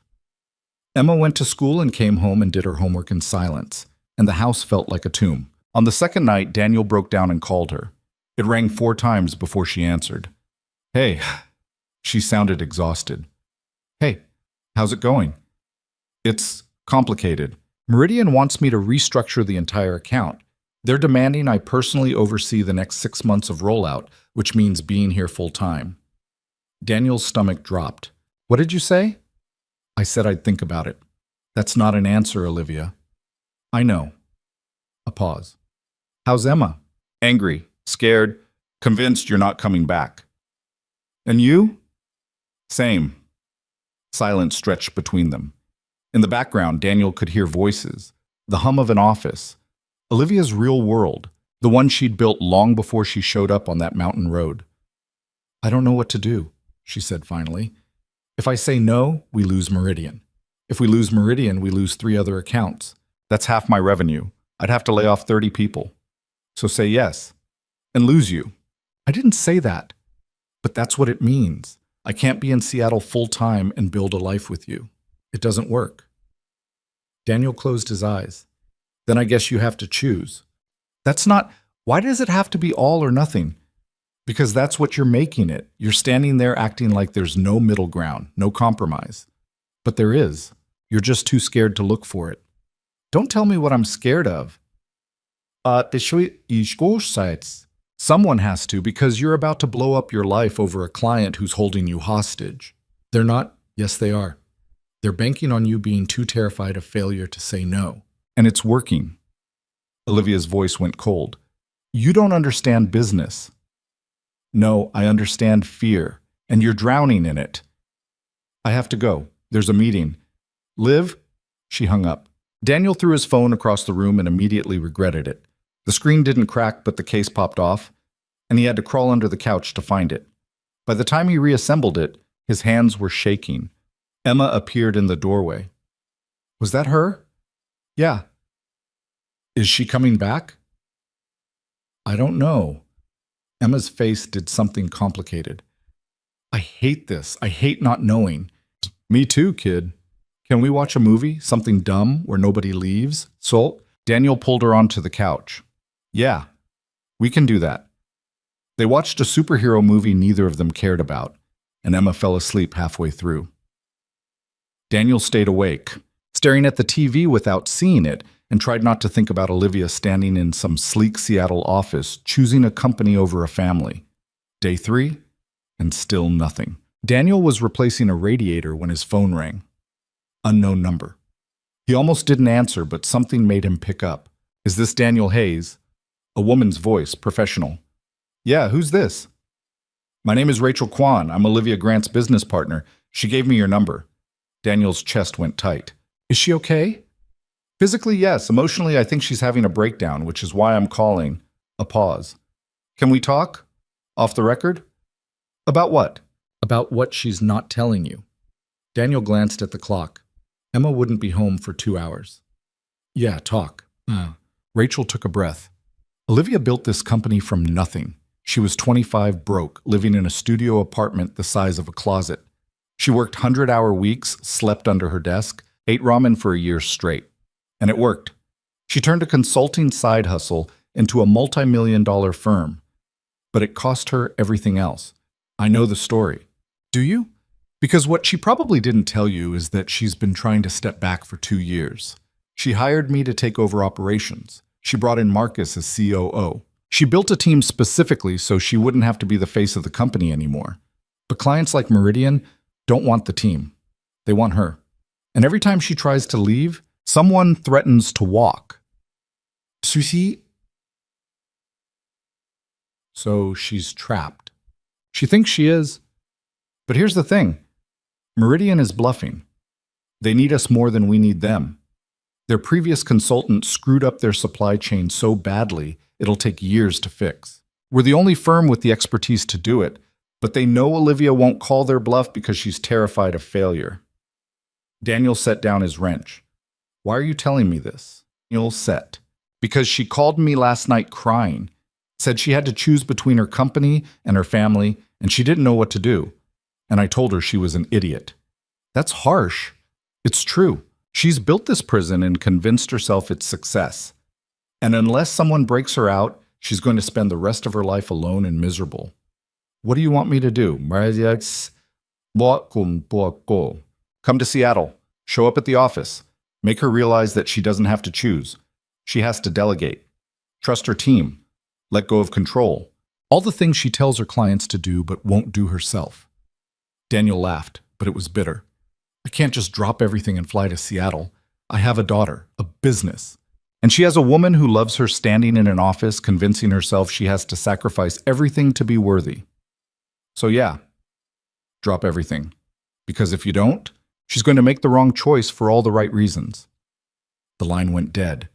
Daniel stood there holding his phone and trying to process what had just happened. Then he called the one person who might understand. Betty Ann picked up on the second ring. Hayes, if you're calling to cancel poker night again, I need a favor, a big one. Name it. Can you watch Emma for a couple days? I have to go to Seattle. For Olivia? Yeah. About damn time. When do you leave? Tonight, if I can get a flight. Bring her back, Daniel. That girl's good for you. I'm trying. He hung up and immediately started looking at flights. There was one leaving at midnight from the regional airport. It was expensive, stupidly expensive, but he booked it anyway. Then he called Emma's school and arranged for early pickup. When Emma got in the truck, she took one look at his face and said, "What's wrong?" "Nothing's wrong, but I need to go to Seattle." Emma went very still. Why? To get Olivia. What if she doesn't want to come back? Then at least I'll know I tried. Emma chewed on that for a moment. Can I come? Not this time, kid. You're staying with Betty Ann. She's going to make me eat vegetables. Probably. And she'll tell me boring stories about her cats. Definitely. Emma crossed her arms. Fine, but you have to bring her back. And if you don't, we're getting 2 dogs. Deal. He packed a bag, dropped Emma at Betty Ann's with instructions and apologies, and made the 2-hour drive to the airport with his mind racing. He'd never been to Seattle. Didn't know Olivia's office address. Didn't know what he'd say when he got there. But Rachel was right about one thing. If he didn't show up, Olivia would convince herself she had to stay, and he'd lose her to fear. The flight was delayed, and Daniel didn't land until 4 in the morning. He grabbed his bag, found an all-night diner, and drank terrible coffee until 7. Then he called an Uber to the address Rachel had texted him sometime during the flight. Grant Consulting occupied the top 3 floors of a glass building downtown. Daniel walked into the lobby wearing jeans and a flannel shirt and immediately felt out of place. Everyone else was in suits, moving fast, speaking into phones. He didn't belong here, but Olivia did, and that was the problem. He took the elevator to the 23rd floor and walked into a reception area that looked like something from a magazine. The woman at the desk looked up and smiled professionally. "Can I help you?" "I'm here to see Olivia Grant. Do you have an appointment?" "No." Her smile tightened. "I'm sorry, but Ms. Grant is in meetings all day. If you'd like to schedule something, tell her Daniel's here. She'll see me." The receptionist hesitated, then picked up her phone. A quiet conversation Daniel couldn't hear. Then she hung up and said, "Someone will be with you in a moment." Daniel sat down and tried not to look at the sleek furniture and expensive art and floor-to-ceiling windows overlooking the city. This was Olivia's world, power and polish and control. And he was a mechanic from a town with one stoplight who'd just blown a month's profit on a plane ticket. 5 minutes later, a woman in a sharp suit appeared. Asian, mid-30s, expression unreadable. "Mr. Hayes, I'm Rachel Kwan." Daniel stood. "You're the one who called." "I am. Come with me." She led him through a maze of glass-walled offices and conference rooms. People stared as they passed, and Daniel didn't blame them. He must look like he'd wandered in off the street. Rachel stopped outside a closed door. "She's in there with the Meridian team. She's been in there since 6 this morning. Is she okay?" "Honestly? No, but maybe that's what it takes." Rachel knocked once and opened the door without waiting for an answer. The conference room was full of people in expensive suits sitting around a long table, and at the head of it, looking exhausted and professional and completely unlike the woman who'd made pancakes with Emma 3 days ago, was Olivia. She looked up, and when she saw Daniel, all the color drained from her face. "I'm sorry to interrupt," Rachel said smoothly, "but you have a visitor." One of the suits, an older man with silver hair, frowned. "We're in the middle of negotiations." "I know, but this is important." Rachel looked at Olivia. "Take 5. You need it." Olivia stood slowly like she was in a dream. She followed Daniel out into the hallway, and Rachel disappeared, leaving them alone. "What are you doing here?" Olivia whispered. "Saving you from yourself." "Daniel, I can't. I'm in the middle of—" "I know. Rachel told me." He took her hand. "And I know you think you have to choose, that you can't have the company and have us. But that's not true. You don't understand. If I don't give them what they want, they'll walk." "I know. Rachel also told me they're bluffing." Olivia pulled her hand away. "She shouldn't have called you." "Why? Because you were doing such a great job handling this yourself?" "That's not fair. Neither is you standing here pretending you have no options. You have a team. You have partners. You built this company so you wouldn't have to do everything alone. So stop acting like you do." Olivia's eyes filled with tears. "I'm terrified of letting them down, of losing everything I worked for. What about losing us? Does that scare you? More than anything? Then trust your team. Tell Meridian that Marcus will handle the account, that you're stepping back, that they can take it or leave it, and if they leave, you'll survive. You don't know that." "Yeah, I do, because you're not your company. You're a person, and people can lose things and keep going. I've done it. Emma's done it. You can too." Olivia covered her face with her hands. "I don't know how." "Then let me show you." Daniel pulled her hands down. "Come home. Not forever, just for now. Let your team handle this, and if it falls apart, we'll figure out what comes next. But you can't keep sacrificing yourself on the altar of success. It's killing you." She was crying now, really crying. "What if I'm not strong enough? Then lean on me. That's what people do." For a long moment, she just stood there shaking.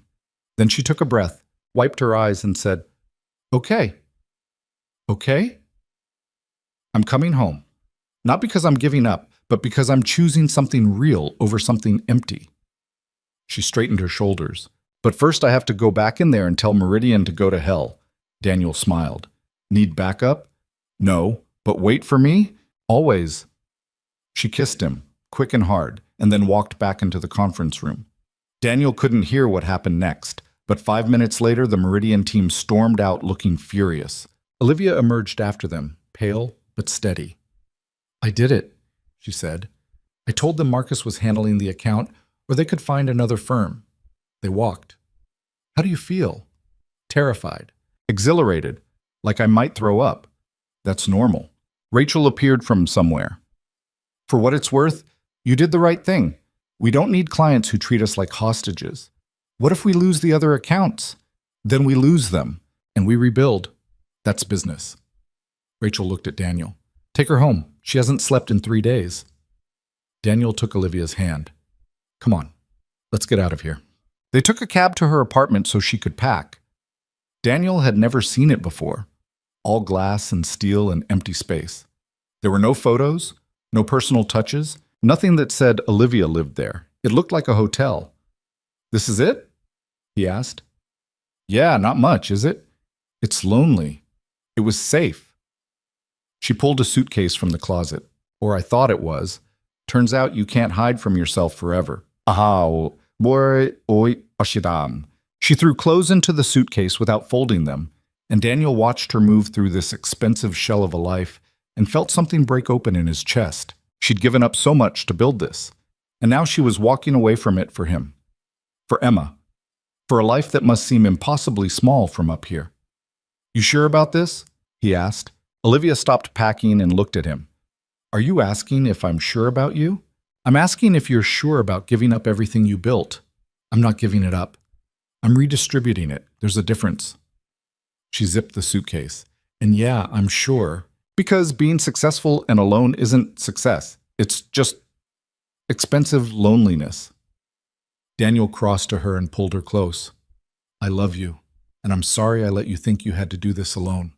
I love you too, and I'm sorry I almost chose fear over you. Estás? They stood like that for a while, and then Olivia pulled back and said, Let's go home. They flew back that afternoon. Emma was waiting on Betty Ann's porch when they pulled up, and the look on her face when she saw Olivia get out of the truck was worth every penny Daniel had spent on plane tickets. You came back, Emma said. Olivia knelt down. I came back, and I'm not leaving again. Not like that. Promise? Promise. Emma threw herself into Olivia's arms, and Daniel watched them hold each other and felt something settle in his chest. They weren't fixed. There would be more hard conversations, more moments of doubt, more choices to make. But they were together, and that was enough. That night, after Emma was asleep, Daniel and Olivia sat on the back porch and looked at the stars. What happens now? Olivia asked. Now we figure it out. You work remotely, build the team, let go of control, and we build a life together. What if I mess it up? Then we fix it. That's what we do. She leaned against him.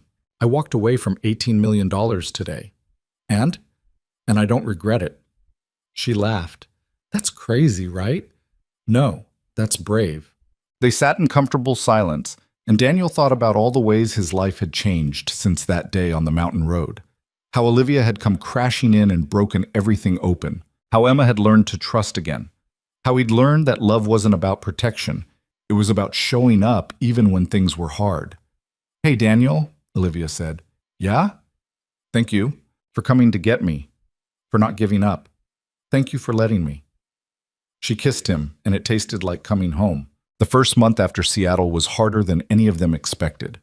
Olivia threw herself into restructuring her company from a distance, spending 12-hour days on video calls trying to convince clients that Marcus could handle their accounts as well as she could. Some believed her, some didn't. 2 smaller clients walked within the first week, and Daniel watched Olivia's face go tight every time her phone rang with bad news.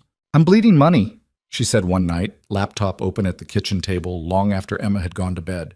Revenue's down 40% from last quarter. Daniel set a cup of tea in front of her. You knew this would happen. Knowing it and living it are different things. She rubbed her eyes.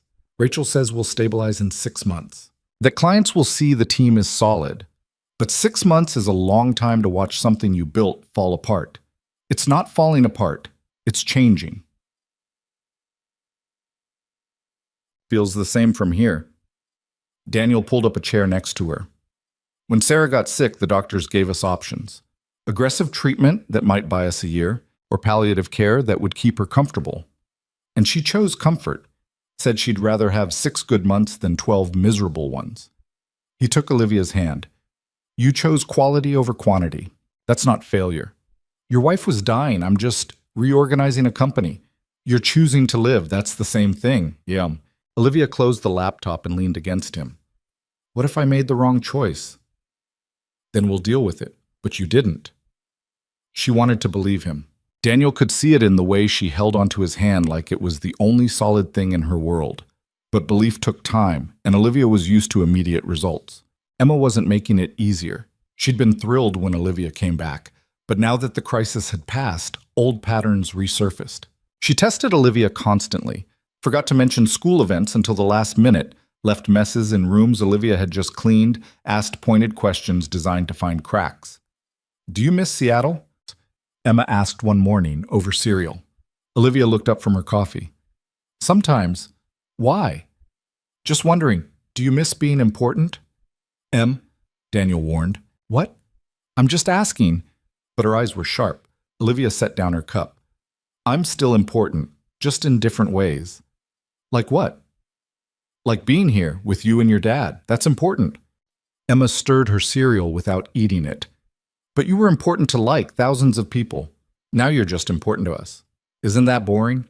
Emma, that's enough, Daniel said. It's okay. Olivia met Emma's gaze steadily. No, it's not boring, it's terrifying, because losing thousands of people is just numbers, but losing you two would actually break me. So yeah, this matters more. Emma looked away first. Whatever, I'm going to miss the bus.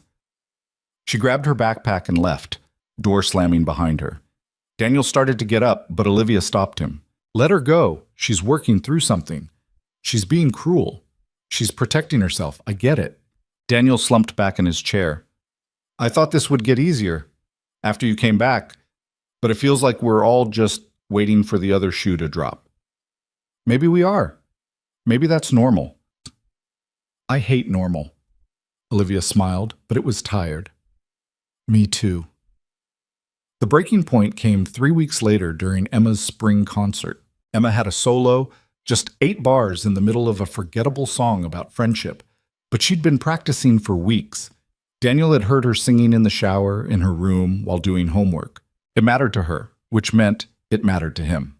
The concert was at 7 on a Thursday. Daniel closed the garage early and came home to find Olivia still on a conference call that was supposed to have ended an hour ago. I understand the concerns, she was saying, voice tight. But the timeline hasn't changed. Marcus has the projections and… Daniel caught her eye and tapped his watch. Olivia nodded but kept talking. We can circle back on Monday. I need to go. Just 5 more minutes, the voice on the other end said. This is critical. Olivia hesitated, and Daniel saw the old pattern asserting itself. The inability to say no. The fear that stepping away meant losing control. No, Olivia said firmly. We're done for today. Send me the updated numbers and we'll discuss Monday. She hung up before they could argue. Daniel felt something loosen in his chest. That was hard for you, he said. Harder than it should be, but I'm learning. She closed her laptop. We have a concert to get to. They picked Emma up from her friend's house where she'd been getting ready.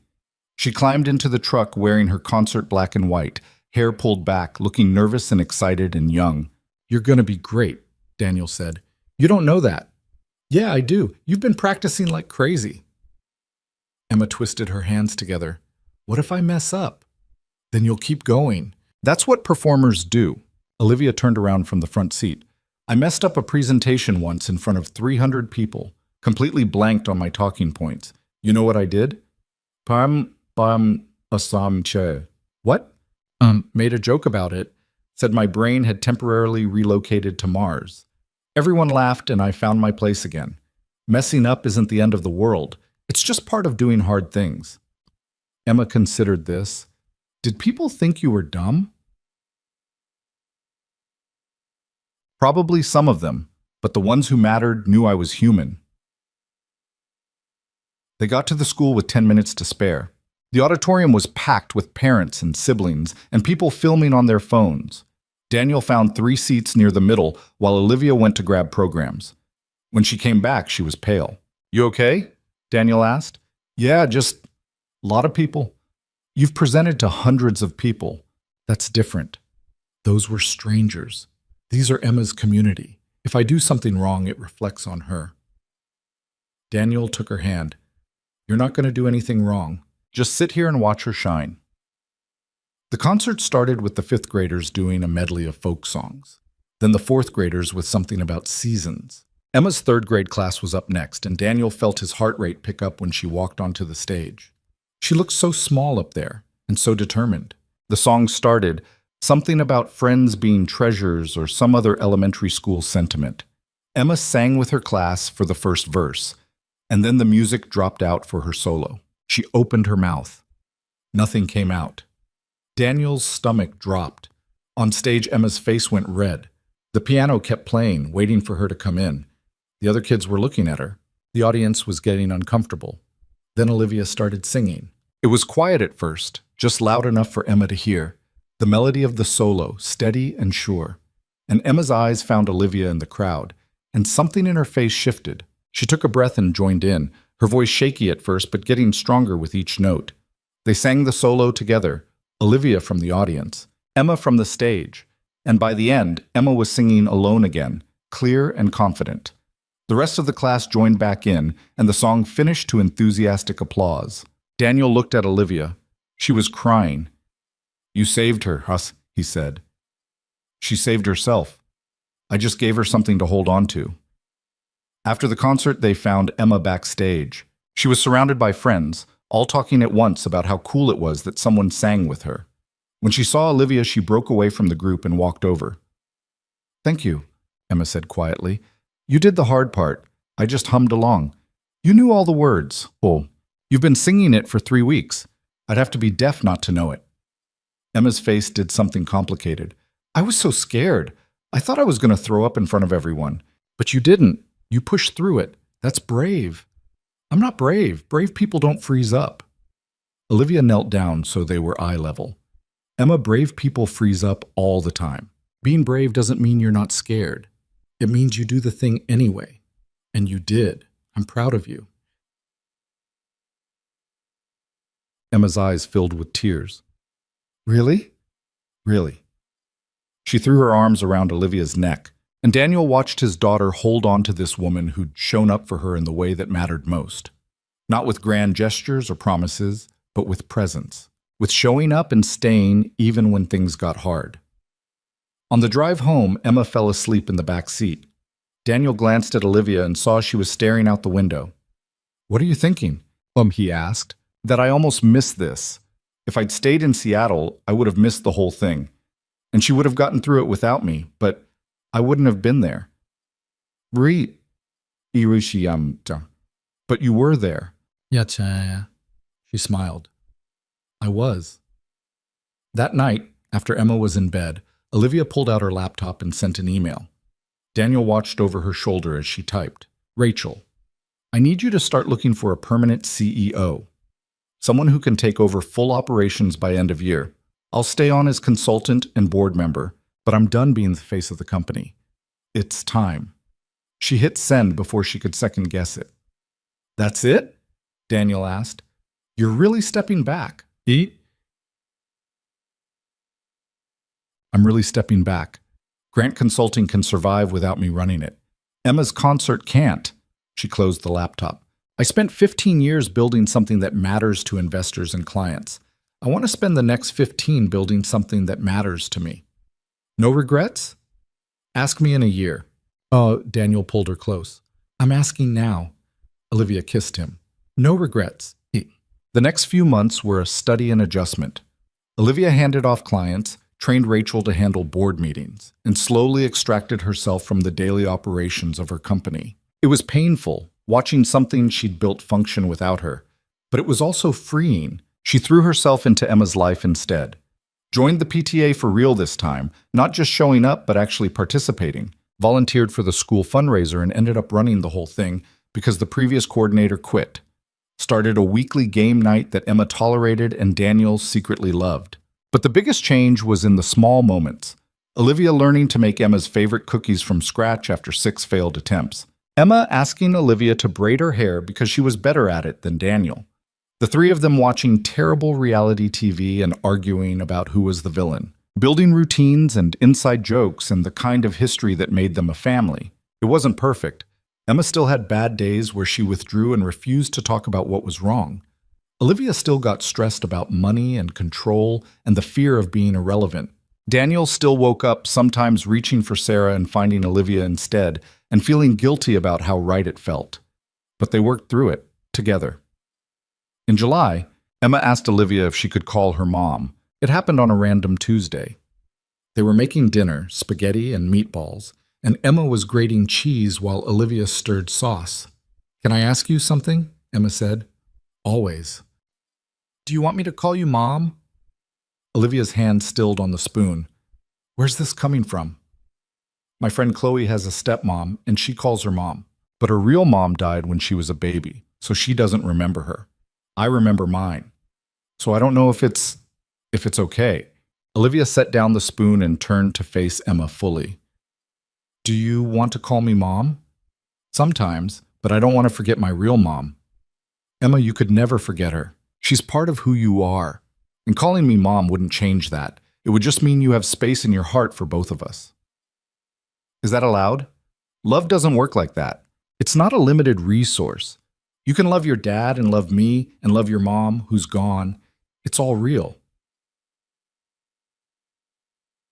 Emma set down the cheese grater. "What if I call you Mom and then you leave? That would suck." "It would, but I'm not leaving. You say that now. And I'll keep saying it until you believe me." Olivia knelt down. "But here's the thing, you don't have to decide right now. Call me Olivia. Call me Liv. Call me whatever feels right. And if someday Mom feels right, then use that. I'm not going anywhere either way." Emma thought about this for a long moment. Then she said, "Can I try it? Just to see how it sounds?" "Of course." Emma took a breath. "Mom, can you pass me the cheese?" Olivia's eyes filled with tears, but she kept her voice steady. "Sure, sweetheart." She handed over the cheese, and Emma went back to grating like nothing monumental had just happened. But when Daniel came in from the garage 5 minutes later, Olivia pulled him aside and told him what had happened, and they stood in the hallway holding each other while their daughter sang off-key in the kitchen. "She called me Mom," Olivia whispered. "How do you feel?" "Terrified, honored, like I just signed up for something I'm not qualified for." "Welcome to parenthood. That's the whole job." She laughed through tears. "I don't want to screw this up." "You won't, and even if you do, we'll fix it. That's what families do." That night, after Emma was asleep, Daniel found Olivia on the back porch again. She'd claimed that spot as hers over the months, the place she went to think. He sat down next to her and handed her a beer. "Celebrating?" she asked. Seemed appropriate. "It's not every day you become a mom." Olivia took a drink. "I keep thinking about my parents, how they had all these expectations for me. Perfect grades, perfect college, perfect career. And I did all of it, checked every box, but they never asked if I was happy." "Were you?" "No, I was successful. There's a difference." She looked at him. "Emma asked me today if I wanted her to call me Mom. Not told me to, not assumed, asked, like my feelings mattered. When's the last time someone did that?" "What did you say?" "That she should call me whatever felt right, because I'm not trying to replace Sarah. I'm just trying to be present, to show up, to matter. You do matter, to both of us." Olivia leaned against him. "I walked away from everything I spent 15 years building, and I don't miss it. Is that crazy?" "No, that's growth."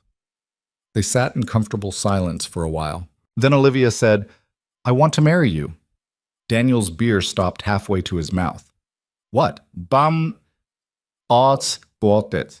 I want to marry you. I want to be Emma's stepmom officially. I want to build a life here that's real and permanent and ours. She turned to look at him. I know it's fast. I know we've only been doing this for 6 months. But I'm sure. Are you? Daniel set down his beer. His heart was hammering, and his hands were shaking, and he felt like he was standing at the edge of something vast. Yeah, he said. I'm sure. So is that a yes? That's a yes, but I'm supposed to be the one asking. Olivia smiled. So ask.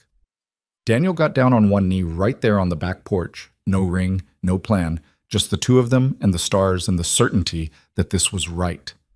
Olivia Grant, will you marry me? Yes, obviously yes. He pulled her down and kissed her, and it tasted like coming home and starting over and everything in between. They told Emma the next morning over breakfast. She looked at them suspiciously. You're acting weird, she said. We have news, Daniel said. Are we getting a dog? Better. Olivia and I are getting married. Emma set down her spoon, looked at Olivia, then at Daniel, then back at Olivia. Like, officially married? Officially, Olivia said, if that's okay with you. Do I get a vote? You get input, but this is happening either way. Emma thought about it. Can I be in the wedding? You can be whatever you want. Flower girl, bridesmaid, co-officiant. Your call. Can I bring the elephant? Who? The elephant is definitely invited. Emma went back to her cereal. Okay then, but I'm not wearing a poofy dress. Deal. Just like that, it was decided. Planning the wedding was chaos. Olivia wanted small and simple, but the town had other ideas. Betty Ann insisted on catering. Mrs. Chen offered to decorate. The PTA moms formed an unofficial planning committee that took over Olivia's dining room every Wednesday night. I thought we were having a simple ceremony, Olivia said, staring at fabric swatches. This is small town simple, Daniel said. It means everyone gets involved whether you want them to or not. I'm starting to understand why you never leave. Too late now. You're stuck with us. She smiled. Good. They set the date for October, 6 months away. Long enough to plan, but not so long that they could second-guess it. Emma threw herself into preparations with the intensity she brought to everything, designing invitations and picking flowers and generally bossing everyone around. She's enjoying this too much, Daniel said, watching Emma direct the PTA moms like a tiny general. She's happy. Let her have it. When did you get so relaxed? Olivia looked at him. When I stopped trying to control everything. Turns out life's easier when you just let it happen. Who are you and what did you do with Olivia Grant? She's still here. Who and what? Just softer around the edges. Daniel pulled her close. I like your edges, soft or otherwise. That's good, because you're marrying all of them. Summer bled into fall.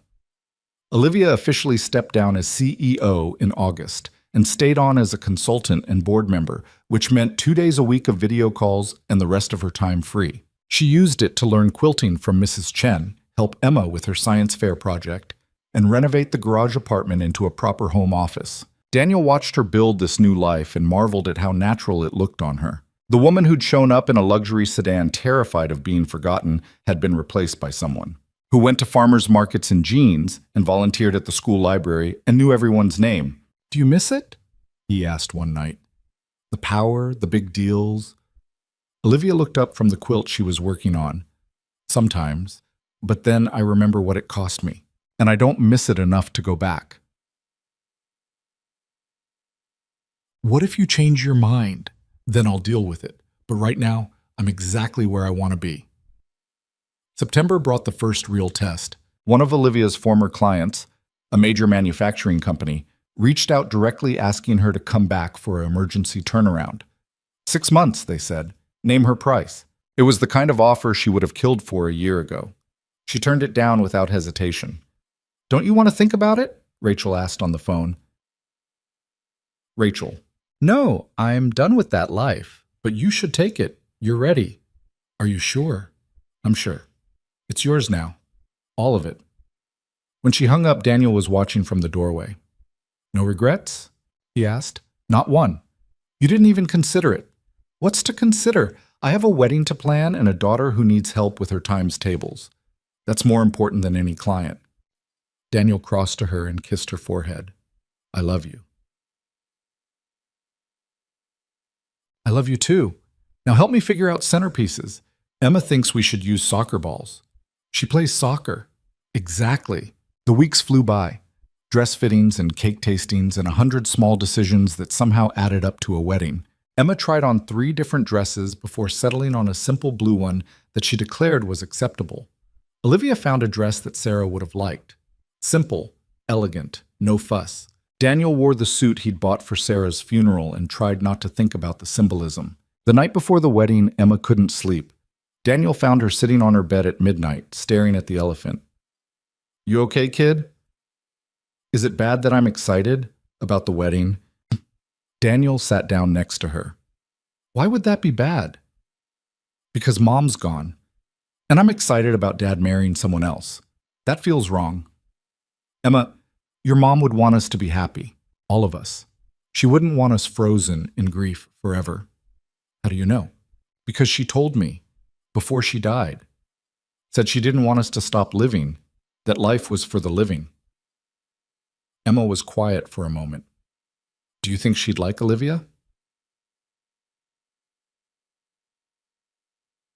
Yeah, I think they would have been friends. Really? Really. They're both stubborn and smart, and they don't take crap from anyone. They would have gotten along great. Emma leaned against him. I miss her. Me too, kiddo. Every day. But I'm glad we have Liv now. Yeah, me too. They sat like that until Emma's breathing evened out and she fell asleep. Daniel carried her to bed and pulled the blanket over her, and then he went downstairs to find Olivia sitting at the kitchen table. Can't sleep either? He asked. Too many thoughts. She looked up at him. Are we doing the right thing? She looked up. Little late to back out now. I'm serious. What if we're rushing this? What if Emma's not ready? What if, Daniel pulled her to her feet and kissed her quiet. We're doing the right thing. And I know you're scared, but scared is normal. What matters is we're doing it anyway. When did you get so wise? I've been faking it for years. You're just now noticing. She smiled against his mouth. I love you. I love you too. Now come to bed. We're getting married tomorrow, and you need to look good for the photos. What about you? I always look good, huh? She laughed and let him pull her upstairs, and they fell asleep tangled together while the town slept around them. The next day dawned clear and perfect. October in full swing, leaves turning gold and red, air crisp enough to need a jacket. Daniel woke up alone because Olivia had gone to Betty Ann's to get ready, some tradition about not seeing each other before the ceremony. He lay in bed for a moment, trying to process that by tonight he'd be married again. The thought should have terrified him. Instead, it felt right. Emma knocked on his door at 7. Dad, you awake? Yeah, come in. She opened the door, already dressed in her blue dress. I'm nervous. Me too. What if I mess up? Then we'll laugh about it later. That's what weddings are for. She sat on the edge of his bed. Do you think Mom's watching? I don't know. Maybe. If she is, I hope she's happy for us. Daniel pulled Emma into a hug. She is, kiddo. I know she is. They got ready together, Daniel in his suit, Emma fussing with her hair until it was perfect. At noon, they drove to the park where the ceremony would be held. It was the same place Daniel used to take Emma when she was little, back when pushing her on the swings was the only thing that made her stop crying after Sarah died. The whole town had turned out. Chairs set up in rows, flowers everywhere, Betty Ann directing traffic like a general. And there, at the front, stood Olivia. She looked beautiful. Simple dress, hair down, no veil. Just her, real and present, and his. Daniel took Emma's hand and walked down the aisle. When they reached the front, Emma went to stand with Olivia, and the two of them smiled at each other like they were sharing a secret. The ceremony was short. No long speeches, no elaborate vows. Just Daniel and Olivia promising to show up for each other, to be present, to build something real together. And when the officiant said they could kiss, Daniel pulled Olivia close and thought about all the ways his life had changed since that day on the mountain road. Behind them, Emma cheered. The town erupted in applause. And Daniel Hayes, mechanic and father and widower, became Daniel Hayes, husband to the woman who'd found him when they were both lost. At the reception, Emma gave a toast. "I didn't want a new mom," she said into the microphone, voice clear. "I had a mom, and she died, and I thought that was it." But then Liv showed up, and she didn't try to replace mom. She just showed up every day. Even when I was mean, even when I tested her, she stayed. Emma looked at Olivia. "So I'm glad Dad married you, because you're family now, officially." There wasn't a dry eye in the room. Later, as the sun set and people danced and ate too much cake, Daniel found Olivia standing at the edge of the crowd, watching Emma teach some of the younger kids a complicated dance move she'd learned at school. "Happy?" he asked. Olivia turned to him, and her face was radiant. "Happier than I've ever been." "No regrets about the company? The career? Any of it?" "Not one. This is what success looks like, not money or power. This. People who love you showing up, a kid who calls you mom, a man who sees you completely and chooses you anyway." She took his hand. "I spent 15 years chasing the wrong thing. I'm done chasing. I'm home." Daniel pulled her onto the makeshift dance floor, and they swayed to music that was too fast for slow dancing. Around them, the town celebrated their family, their community, their people. And somewhere in the crowd, Emma was laughing, and it was the best sound Daniel had ever heard. The honeymoon was 3 days at a cabin 2 hours north. Nothing fancy, just a place with a fireplace and a view of the mountains and enough distance from the garage that Daniel could pretend his phone didn't exist. Emma stayed with Betty Ann, who'd promised minimal vegetables and maximum spoiling, and Daniel and Olivia drove up on a Sunday morning with no plan except to be together. The first night, they sat on the porch watching the sun set over the ridge, and Olivia said something Daniel hadn't expected. "I want to tell you about the letter." Daniel looked over at her. "What letter?" "The one I wrote you 15 years ago, when I left." She was staring at the horizon, not meeting his eyes. "You said you never got it, that you didn't remember any of it. But I need to tell you what was in it. Even if you can't remember, I need you to know." "Okay." Olivia took a breath. "I told you I was sorry, that I was choosing my parents' dream over ours, that I was too scared to fight for what we had because I didn't think I was strong enough to build a different life. And I told you that you deserved better than someone who ran when things got hard." She finally looked at him. "I was 17 and stupid, and convinced that success meant doing what other people expected, and I've regretted it every day since." Daniel was quiet for a moment, trying to find something in his memory that matched her words. But there was still nothing, just empty space where she said their history should be. "I wish I could remember," he said finally. "I wish I could tell you it was okay, that I understood. But I can't. That version of me is just gone. I know, and maybe that's better. Maybe you needed to forget to move forward. Oh, God, or maybe I was just drunk and broken and trying to survive." Daniel turned to face her fully. "Liv, I don't know who I was at 18, but I know who I am now. And that's the person who gets to love you, not some ghost from the past." Olivia's eyes filled. "Do you ever wonder what would have happened if I'd stayed? If we tried to make it work back then?" "Sometimes, but we were kids.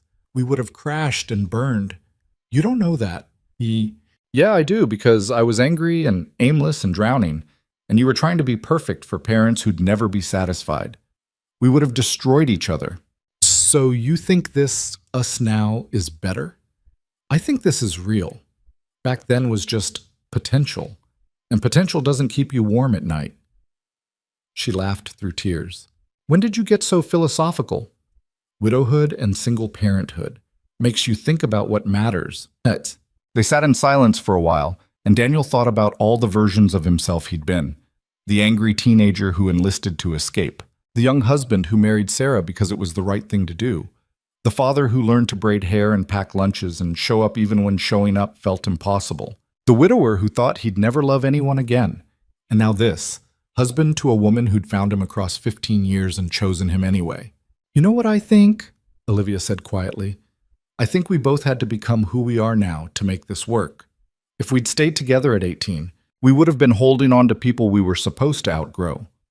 But this, Meeting again as adults who've lived and lost and learned, this is the version that lasts. You really believe that? I have to. Otherwise, I spent 15 years making the wrong choice. Daniel pulled her close. You made the choice you needed to make then, and you're making the right choice now. That's all any of us can do. The second day, they hiked up to a waterfall Emma would have loved. The trail was steep, and halfway up, Olivia had to stop to catch her breath. I'm so out of shape, she gasped. You run a company from a laptop. When do you have time to exercise? I used to have a gym membership, personal trainer 3 times a week. And I haven't been in 6 months. Too busy being a stepmom. Daniel grinned. Worth it? Completely. But my lungs disagree. They made it to the waterfall eventually, and it was worth the climb. Water cascading down 50 feet of rock into a pool so clear you could see the bottom. They sat on the edge and dangled their feet in water so cold it hurt. Emma would love this, Olivia said. We'll bring her next time. Next time. I like the sound of that. Daniel reached over and took her hand. We're going to have a lot of next times. That's the point of marriage. I know, but I spent so long not having them that they still feel fragile. Like if I blink wrong, it'll all disappear. It won't. We're solid. How do you know? Because we've both been through worse and survived. This is the good part. We get to just be. Olivia leaned against him. I'm not used to just being. I'm used to striving and achieving and proving I'm worthy. You don't have to prove anything with me. You already are worthy. Even when I'm difficult, especially then, means you're being real. She was quiet for a long time. Then she said, I think that's what scared me most about coming back. Not that you'd reject me, but that I wouldn't know how to be loved without earning it. And now? Now I'm learning, slowly. You and Emma are teaching me. They stayed at the waterfall for hours, talking about everything and nothing. Olivia told him about her childhood, the pressure to be perfect, the way her parents measured love and achievements. Daniel told her about Sarah's last days, the things he'd never told anyone because they hurt too much to say out loud. By the time they hiked back down, something had shifted. Not fixed, because people aren't problems to solve. Just settled, like they'd both finally exhaled. The third day they didn't leave the cabin at all, just stayed in bed late, made terrible pancakes, and talked about the future. I want to adopt her, Olivia said. Daniel looked up from his coffee. What? Emma. I want to adopt her, officially, make it legal. She already calls you Mom. I know, but I want it to be real, on paper. So if something happens to you, she's mine. So there's no question that we're family. Daniel felt his throat close up. You've thought about this. Every day since the wedding. I know it's fast. I know there's paperwork and courts, and it's a whole thing, but I want to do it, if you'll let me. Liv, you don't need my permission. Emma's the one who gets a say. I'm asking you first because you're her father, and I need to know you trust me with this. Daniel set down his coffee and crossed to where she was sitting. Daniel sat down. I trust you with everything. With Emma, with me, with our whole messy life. So yeah, let's do it. Olivia started crying, which seemed to be her default setting lately. Really? Really, but we're asking Emma together. This is her choice too. They drove home that afternoon, and Emma was waiting on Betty Ann's porch with her overnight bag already packed. You're back early, she said, climbing into the truck. Missed you too much to stay away, Olivia said. Emma rolled her eyes but smiled. How was it? Good. We hiked, talked, the usual honeymoon stuff. Did you see any bears? No bears. Sorry to disappoint. That's okay. Betty Ann let me make cookies. I saved you some. When they got home, the three of them sat at the kitchen table with the cookies Emma had made, and Daniel looked at Olivia. She nodded. We want to talk to you about something, Daniel said. Emma's face went wary. What kind of something? A good something. Olivia wants to adopt you. Make it official that you're her daughter too. Emma set down her cookie. Like, legally? Or legally, Olivia said. If you want that. You don't have to say yes. This is your choice. Would I have to change my name? Only if you want to. You could be Emma Hayes, Emma Grant, Emma Hayes Grant. Whatever feels right. Emma thought about this for a long moment. Would I still be Dad's daughter? Always, Daniel said. Nothing changes that. This just means you'd officially have two parents instead of one. What about my mom? My real mom? Olivia's voice went gentle. She'll always be your mom, Emma. Emma, I'm not trying to replace her. I'm trying to be here for you in whatever way you need. And if that means being your legal mom too, I want that. But only if you do. Emma looked down at the table. Can I think about it? Of course. Take all the time you need. That night, Daniel found Emma in her room staring at a photo of Sarah. It was her favorite, Sarah laughing at something off camera, hair messy, completely herself. You okay? He asked. Is it bad that I want Liv to adopt me? Daniel sat down on her bed. Why would that be bad? Because it feels like I'm choosing her over Mom. Like I'm saying, Mom doesn't matter anymore. Emma, your mom will always matter. She's part of you, part of us. Having Olivia in our lives doesn't erase that. But if Liv adopts me, then I'll have two moms, and one of them is dead. That's weird. Yeah, it's weird, but lots of families are weird. That doesn't make them wrong. Emma set down the photo.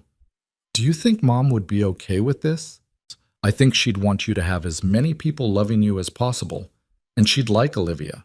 I really believe that. How do you know? Because Olivia shows up every time, even when it's hard.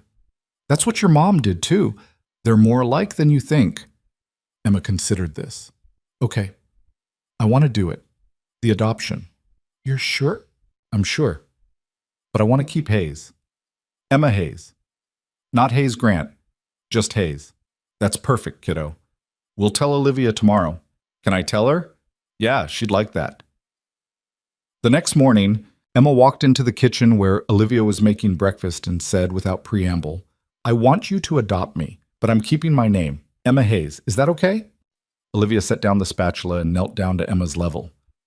That's more than okay. That's perfect. And you're not replacing my mom, you're just adding on. Adding on. I like that. Emma threw her arms around Olivia's neck. Love you, Mom. Olivia held her and cried, and Daniel watched from the doorway and thought about how broken they'd all been a year ago, how scared and lonely and convinced they'd never be whole again, and how wrong they'd been. The adoption process took 4 months. Paperwork and background checks and a court date in February where a judge made it official. Emma wore her blue dress from the wedding and held the stuffed elephant the whole time. When the judge signed the papers, she grinned so wide Daniel thought his heart might burst. Afterwards, they went to the diner to celebrate, and Betty Ann brought out a cake she'd made without being asked. To the Hayes family, she said, raising a glass. Officially complete. Emma took a huge bite of cake and said through a mouthful, Can we get a dog now? Daniel and Olivia looked at each other. Absolutely not, they said in unison. 2 weeks later, they adopted a dog. It was Emma's idea, but Olivia was the one who found the listing, a rescue terrier mix who'd been at the shelter for 6 months, old enough that nobody wanted him, young enough to still have energy. When they went to meet him, he took one look at Emma and decided she was his person. We're not getting a dog, Daniel said, watching Emma roll around on the floor with the terrier. We're absolutely getting a dog, Olivia said. They named him Murphy, and he was a disaster. Chewed everything, barked at nothing, refused to be house-trained. But Emma loved him, and Olivia insisted they could train him, and Daniel gave up pretending to have any control over his household. This is chaos, he said one night, watching Murphy eat Emma's homework while Emma laughed, and Olivia tried to negotiate with the dog, who clearly didn't speak English. This is family, Olivia corrected, finally wresting the paper away from Murphy. Messy and loud and imperfect. And you're okay with that? I'm better than okay. I spent 15 years in a perfect, quiet, empty apartment. This is so much better. Man. Spring came, and with it Emma's 9th birthday. They threw a party at the house, half her class, way too much cake, Murphy losing his mind over all the new people. Olivia organized games while Daniel manned the grill, and Emma held court like the tiny monarch she was. Best birthday ever, she declared at the end of the night, covered in frosting and grass stains. Better than last year? Daniel asked. Way better, because this year I have a mom. Olivia, who'd been cleaning up, stopped and looked over. Emma ran to her and hugged her, and Daniel took a photo, because some moments needed to be remembered. That night, after Emma was asleep and the house was finally quiet, Daniel and Olivia sat on the back porch, with Murphy snoring between them. I've been thinking, Olivia said. Dangerous. I want to do something with the money, from selling my stake in the company. Daniel sat up. You sold your stake? Last month. Officially transitioned everything to Rachel. She's CEO now. I'm just a consultant. How much? Enough that Emma's college is paid for, and enough that we could expand the garage, or take a real vacation, or, I don't know, build something. What do you want to build? Olivia was quiet for a moment. I want to start a program for kids who've lost parents, a place where they can talk to other kids who understand, where they can learn that grief doesn't have to define them. Daniel felt something catch in his chest. Because of Emma. Because of Emma. Because of me. Because everyone deserves to know they're not alone. That's a good thing to build. Will you help me? Yeah, I'll help you. They spent the next 6 months planning. Olivia researched nonprofits and grief counseling models. Daniel talked to the school about hosting meetings. Emma helped design flyers and insisted they needed snacks at every session because sad kids need cookies. The first meeting was in September, and 12 kids showed up. Some had lost parents to illness, some to accidents, some to things they didn't want to talk about. Emma stood up and introduced herself. I'm Emma. My mom died when I was 5, and for a long time I thought that meant I'd be sad forever. But then my dad met Olivia, and she didn't try to replace my mom. She just showed up. And now I have a mom again. A different one. But she's real. And I'm still sad sometimes about my old mom, but I'm also happy. And that's okay. But the other kids listened, and slowly they started sharing their own stories. And Daniel watched Olivia facilitate and guide and hold space for these broken kids, and he thought about how far she'd come from the woman who'd shown up on that mountain road. After the meeting, a girl about Emma's age came up to Olivia. My dad died last year, she said quietly, and my mom's been trying to find someone new, but I don't want a new dad. Olivia knelt down. You don't have to want one, but if your mom does find someone, it doesn't mean they're replacing your dad. It just means your family is growing. How do you know? Because I'm the someone new in Emma's family, and she was really mad at me at first, but we figured it out, together. The girl thought about this. Does it get easier, missing them? No, thought about. But you get stronger, and that makes the missing hurt less. Watching them, Daniel felt Emma slip her hand into his. Mom's good at this, she said. Yeah, she is. Are you glad she came back, even though you didn't remember her? Daniel looked at his daughter. Yeah, kiddo, I'm really glad. Me too. October rolled around again, marking a full year since the wedding. Daniel wanted to do something special, but Olivia insisted they keep it simple. We don't need grand gestures, she said. We just need this. This was dinner at home with Emma. This was Murphy begging for scraps. This was the 3 of them plus one ridiculous dog being loud and messy and real. And Olivia was right. It was enough. But Daniel had something planned anyway. On Saturday morning, he told Olivia to get in the truck. Emma was in on it, staying home with Murphy and a list of instructions. Olivia protested but came anyway, and Daniel drove the familiar route toward Route 9. Where are we going? She asked. You'll see. He pulled over at the same spot where he'd fixed her car that first day. The mountain road stretched out in both directions, empty and quiet. Why are we here? Olivia asked. Daniel got out and came around to her side, helped her out of the truck, and then, standing on the side of the road where it had all started, he said what he'd been thinking about for months. A year ago, you showed up in my life claiming we had a past I couldn't remember, and I could have sent you away, could have said you were crazy or mistaken or lying, But I didn't. You want to know why? Olivia shook her head, eyes already wet. Because even though I didn't remember you, something in me recognized you. Not the girl from high school, but the woman you'd become, strong and scared and desperate for something real. And I wanted to be the person who gave that to you. Daniel, let me finish. This year has been the hardest and best year of my life. Watching you learn to be a mom. Watching Emma learn to trust you. Building this family from scratch. And I know we still have hard days. That grief doesn't just disappear. That you still miss your old life sometimes. And I still reach for Sarah in my sleep. But we're doing it. Together. And that's everything. He pulled a small box from his pocket. Not a ring. They already had those. Something else. What is this? Olivia asked, opening it. Inside was a simple silver bracelet with 3 charms. A gear for him. A briefcase for her. A small elephant for Emma. So you remember, Daniel said, where we started, who we've become, who we're choosing to be. Olivia was fully crying now. It's perfect. You're perfect, even when you're difficult and stubborn and trying too hard. I love you so much, even though I barely know how. You're learning. We both are. That's the point. He fastened the bracelet around her wrist, and they stood there on the mountain road where it had all begun, holding each other like they could stop time. You know what I think? Olivia said finally. I think the universe knew we weren't ready the first time, that we had to become who we are now to make this work. Or maybe it was just dumb luck and bad timing. Let me have my romantic moment. Daniel smiled. Okay, the universe brought us together. Sure. Thank you for believing in us when I couldn't. Thank you for coming back, for choosing this messy, small, imperfect life. They drove home to find Emma and Murphy playing in the yard. Emma looked up when they pulled in. Did you do the thing? She called. I did the thing, Daniel called back. Did she cry? She cried. I knew it. Olivia laughed and wiped her face. I'm very predictable. You're very loved, Emma corrected, running over. Can we have ice cream now?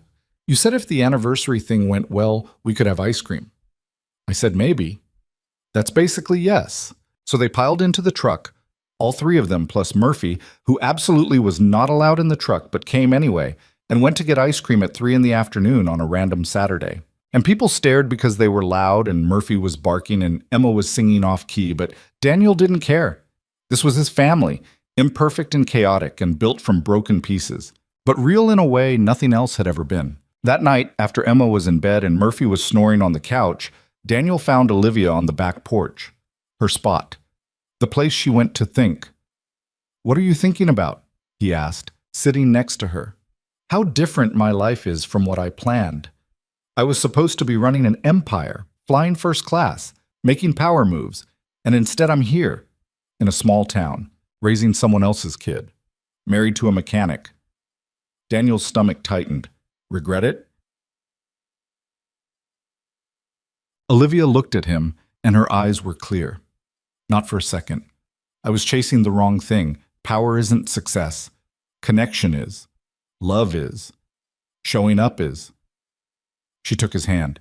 I'd rather have this, you and Emma and Murphy and this ridiculous porch, than all the corner offices in the world.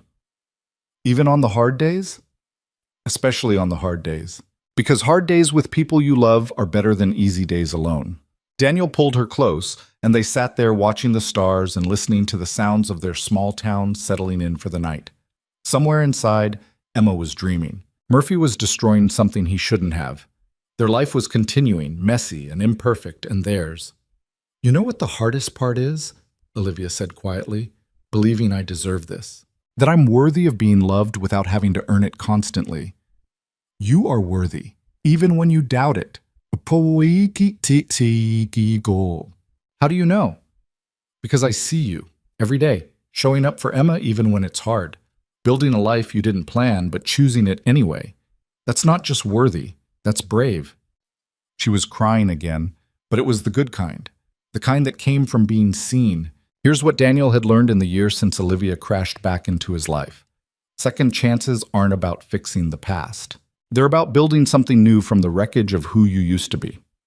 Olivia couldn't reclaim the boy she'd left 15 years ago because that boy didn't exist anymore. And Daniel couldn't give her the life she'd imagined because imagination doesn't account for reality's sharp edges. But they could give each other this: presence and partnership and the daily choice to show up. Not because it was easy, because it mattered. Emma had learned it too, in her own way. That loving someone new didn't betray the memory of someone gone. That hearts are bigger than we think, with room for grief and joy in the same breath. That family isn't just blood, it's the people who stay when staying gets hard. And Olivia, she'd learned that success measured in spreadsheets and corner offices was just another kind of prison. That real power came from vulnerability, from saying I need you and meaning it, from building something small and genuine instead of something massive and hollow. 3 days later, Daniel was in the garage when Emma came running in, out of breath. Dad, Mom's on the news. Twosh or iyish. It. He dropped his wrench and followed her inside, where Olivia was staring at the TV in shock. A reporter was talking about the grief support program, how it had grown from 12 kids to 40 in just 3 months, how other towns were asking to replicate the model, how one woman had left corporate success to make a real difference. Did you know about this? Olivia asked. Betty Ann might have called the local station, Daniel admitted. Thought people should know about the good work you're doing. Olivia turned off the TV. I don't want attention. I just want to help kids. Too late. You're a local hero now. Emma grinned.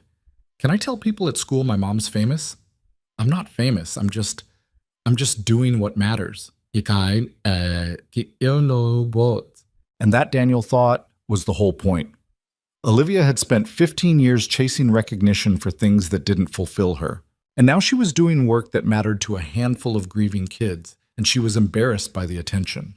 She'd finally figured out what success actually looked like. 6 months later, on a random Tuesday, Olivia came home with news.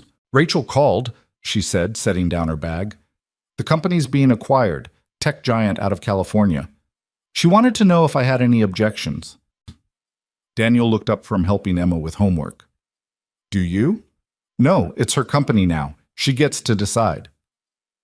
Olivia sat down at the table. But it's weird, watching something I built become something else entirely. How do you feel? Relieved, like I finally closed a door I've been holding open for no reason. Emma looked up. Does this mean we're rich? Emma, Daniel warned. What? It's a valid question. Olivia laughed. The acquisition means I get a payout, a big one, which I'm putting into trust for your college and investing the rest into the grief program. So we're not getting a boat? We live nowhere near water. But if we had a boat, no boat. You guys are no fun, say. But Emma was smiling, and so was Olivia. And Daniel looked at these two stubborn, brilliant women who'd somehow become his whole world and thought about how lucky he was. Not blessed, not destined, lucky. Because luck was honest. Luck admitted that life was chaos and coincidence and choosing to make something good out of random chance. And that's what they'd done. Taken a broken mechanic, a lost CEO, and a grieving kid, and built something that worked. That night, Olivia pulled out the old yearbook, the one Daniel had looked through trying to find her. Can I see it? She asked. He handed it over, and she flipped to her junior photo. I look so young. You were young. I had no idea who I was, just performing, being who everyone expected. And now? She closed the book. Now I know exactly who I am. Your wife. Emma's mom. Someone who shows up, that's enough. Daniel kissed her forehead. That's everything. Lo ba mam bo oshimekis. The years that followed weren't perfect. Emma hit middle school and became a teenager who tested every boundary. Murphy ate something he shouldn't have and cost them a fortune in vet bills. The garage had a slow year and money got tight. Olivia's grief program expanded and she had to hire staff and learn to delegate all over again. But they handled it, together, the way families do. And on quiet nights when Emma was asleep and Murphy was snoring and the house was finally still, Daniel and Olivia would sit on the back porch and talk about everything and nothing. About the past they couldn't change and the future they were building. About how strange it was that a broken car on a mountain road had led to this. A life neither of them had planned, but both of them had chosen. Do you think we would have found each other eventually? Olivia asked one night. If I hadn't broken down on that road? I don't know. Maybe. Maybe not. Do you believe in fate? I believe in showing up. The rest is just life happening. That's not very romantic. It's honest. We didn't get here because the universe willed it. We got here because we both chose to stay when leaving would have been easier. Olivia leaned against him. I'm glad we stayed. Me too. And really, that was the whole story. Not about second chances or redemption or finding yourself. About two broken people choosing each other. About a kid learning to trust again. About building a family from scratch and making it work through sheer stubborn will and daily choice. There was no grand lesson except this. Showing up matters. Being present matters. Choosing love over fear, connection over isolation, messy reality over perfect fantasy. That's what builds a life worth living. Daniel Hayes, mechanic and father and husband, had learned that the hard way. So had Olivia Grant, former CEO and current mom and forever work in progress. And Emma was learning it too, one imperfect day at a time. They were a family, loud and messy and real, built from loss and choice and the daily decision to keep going. And if that wasn't success, Daniel didn't know what was.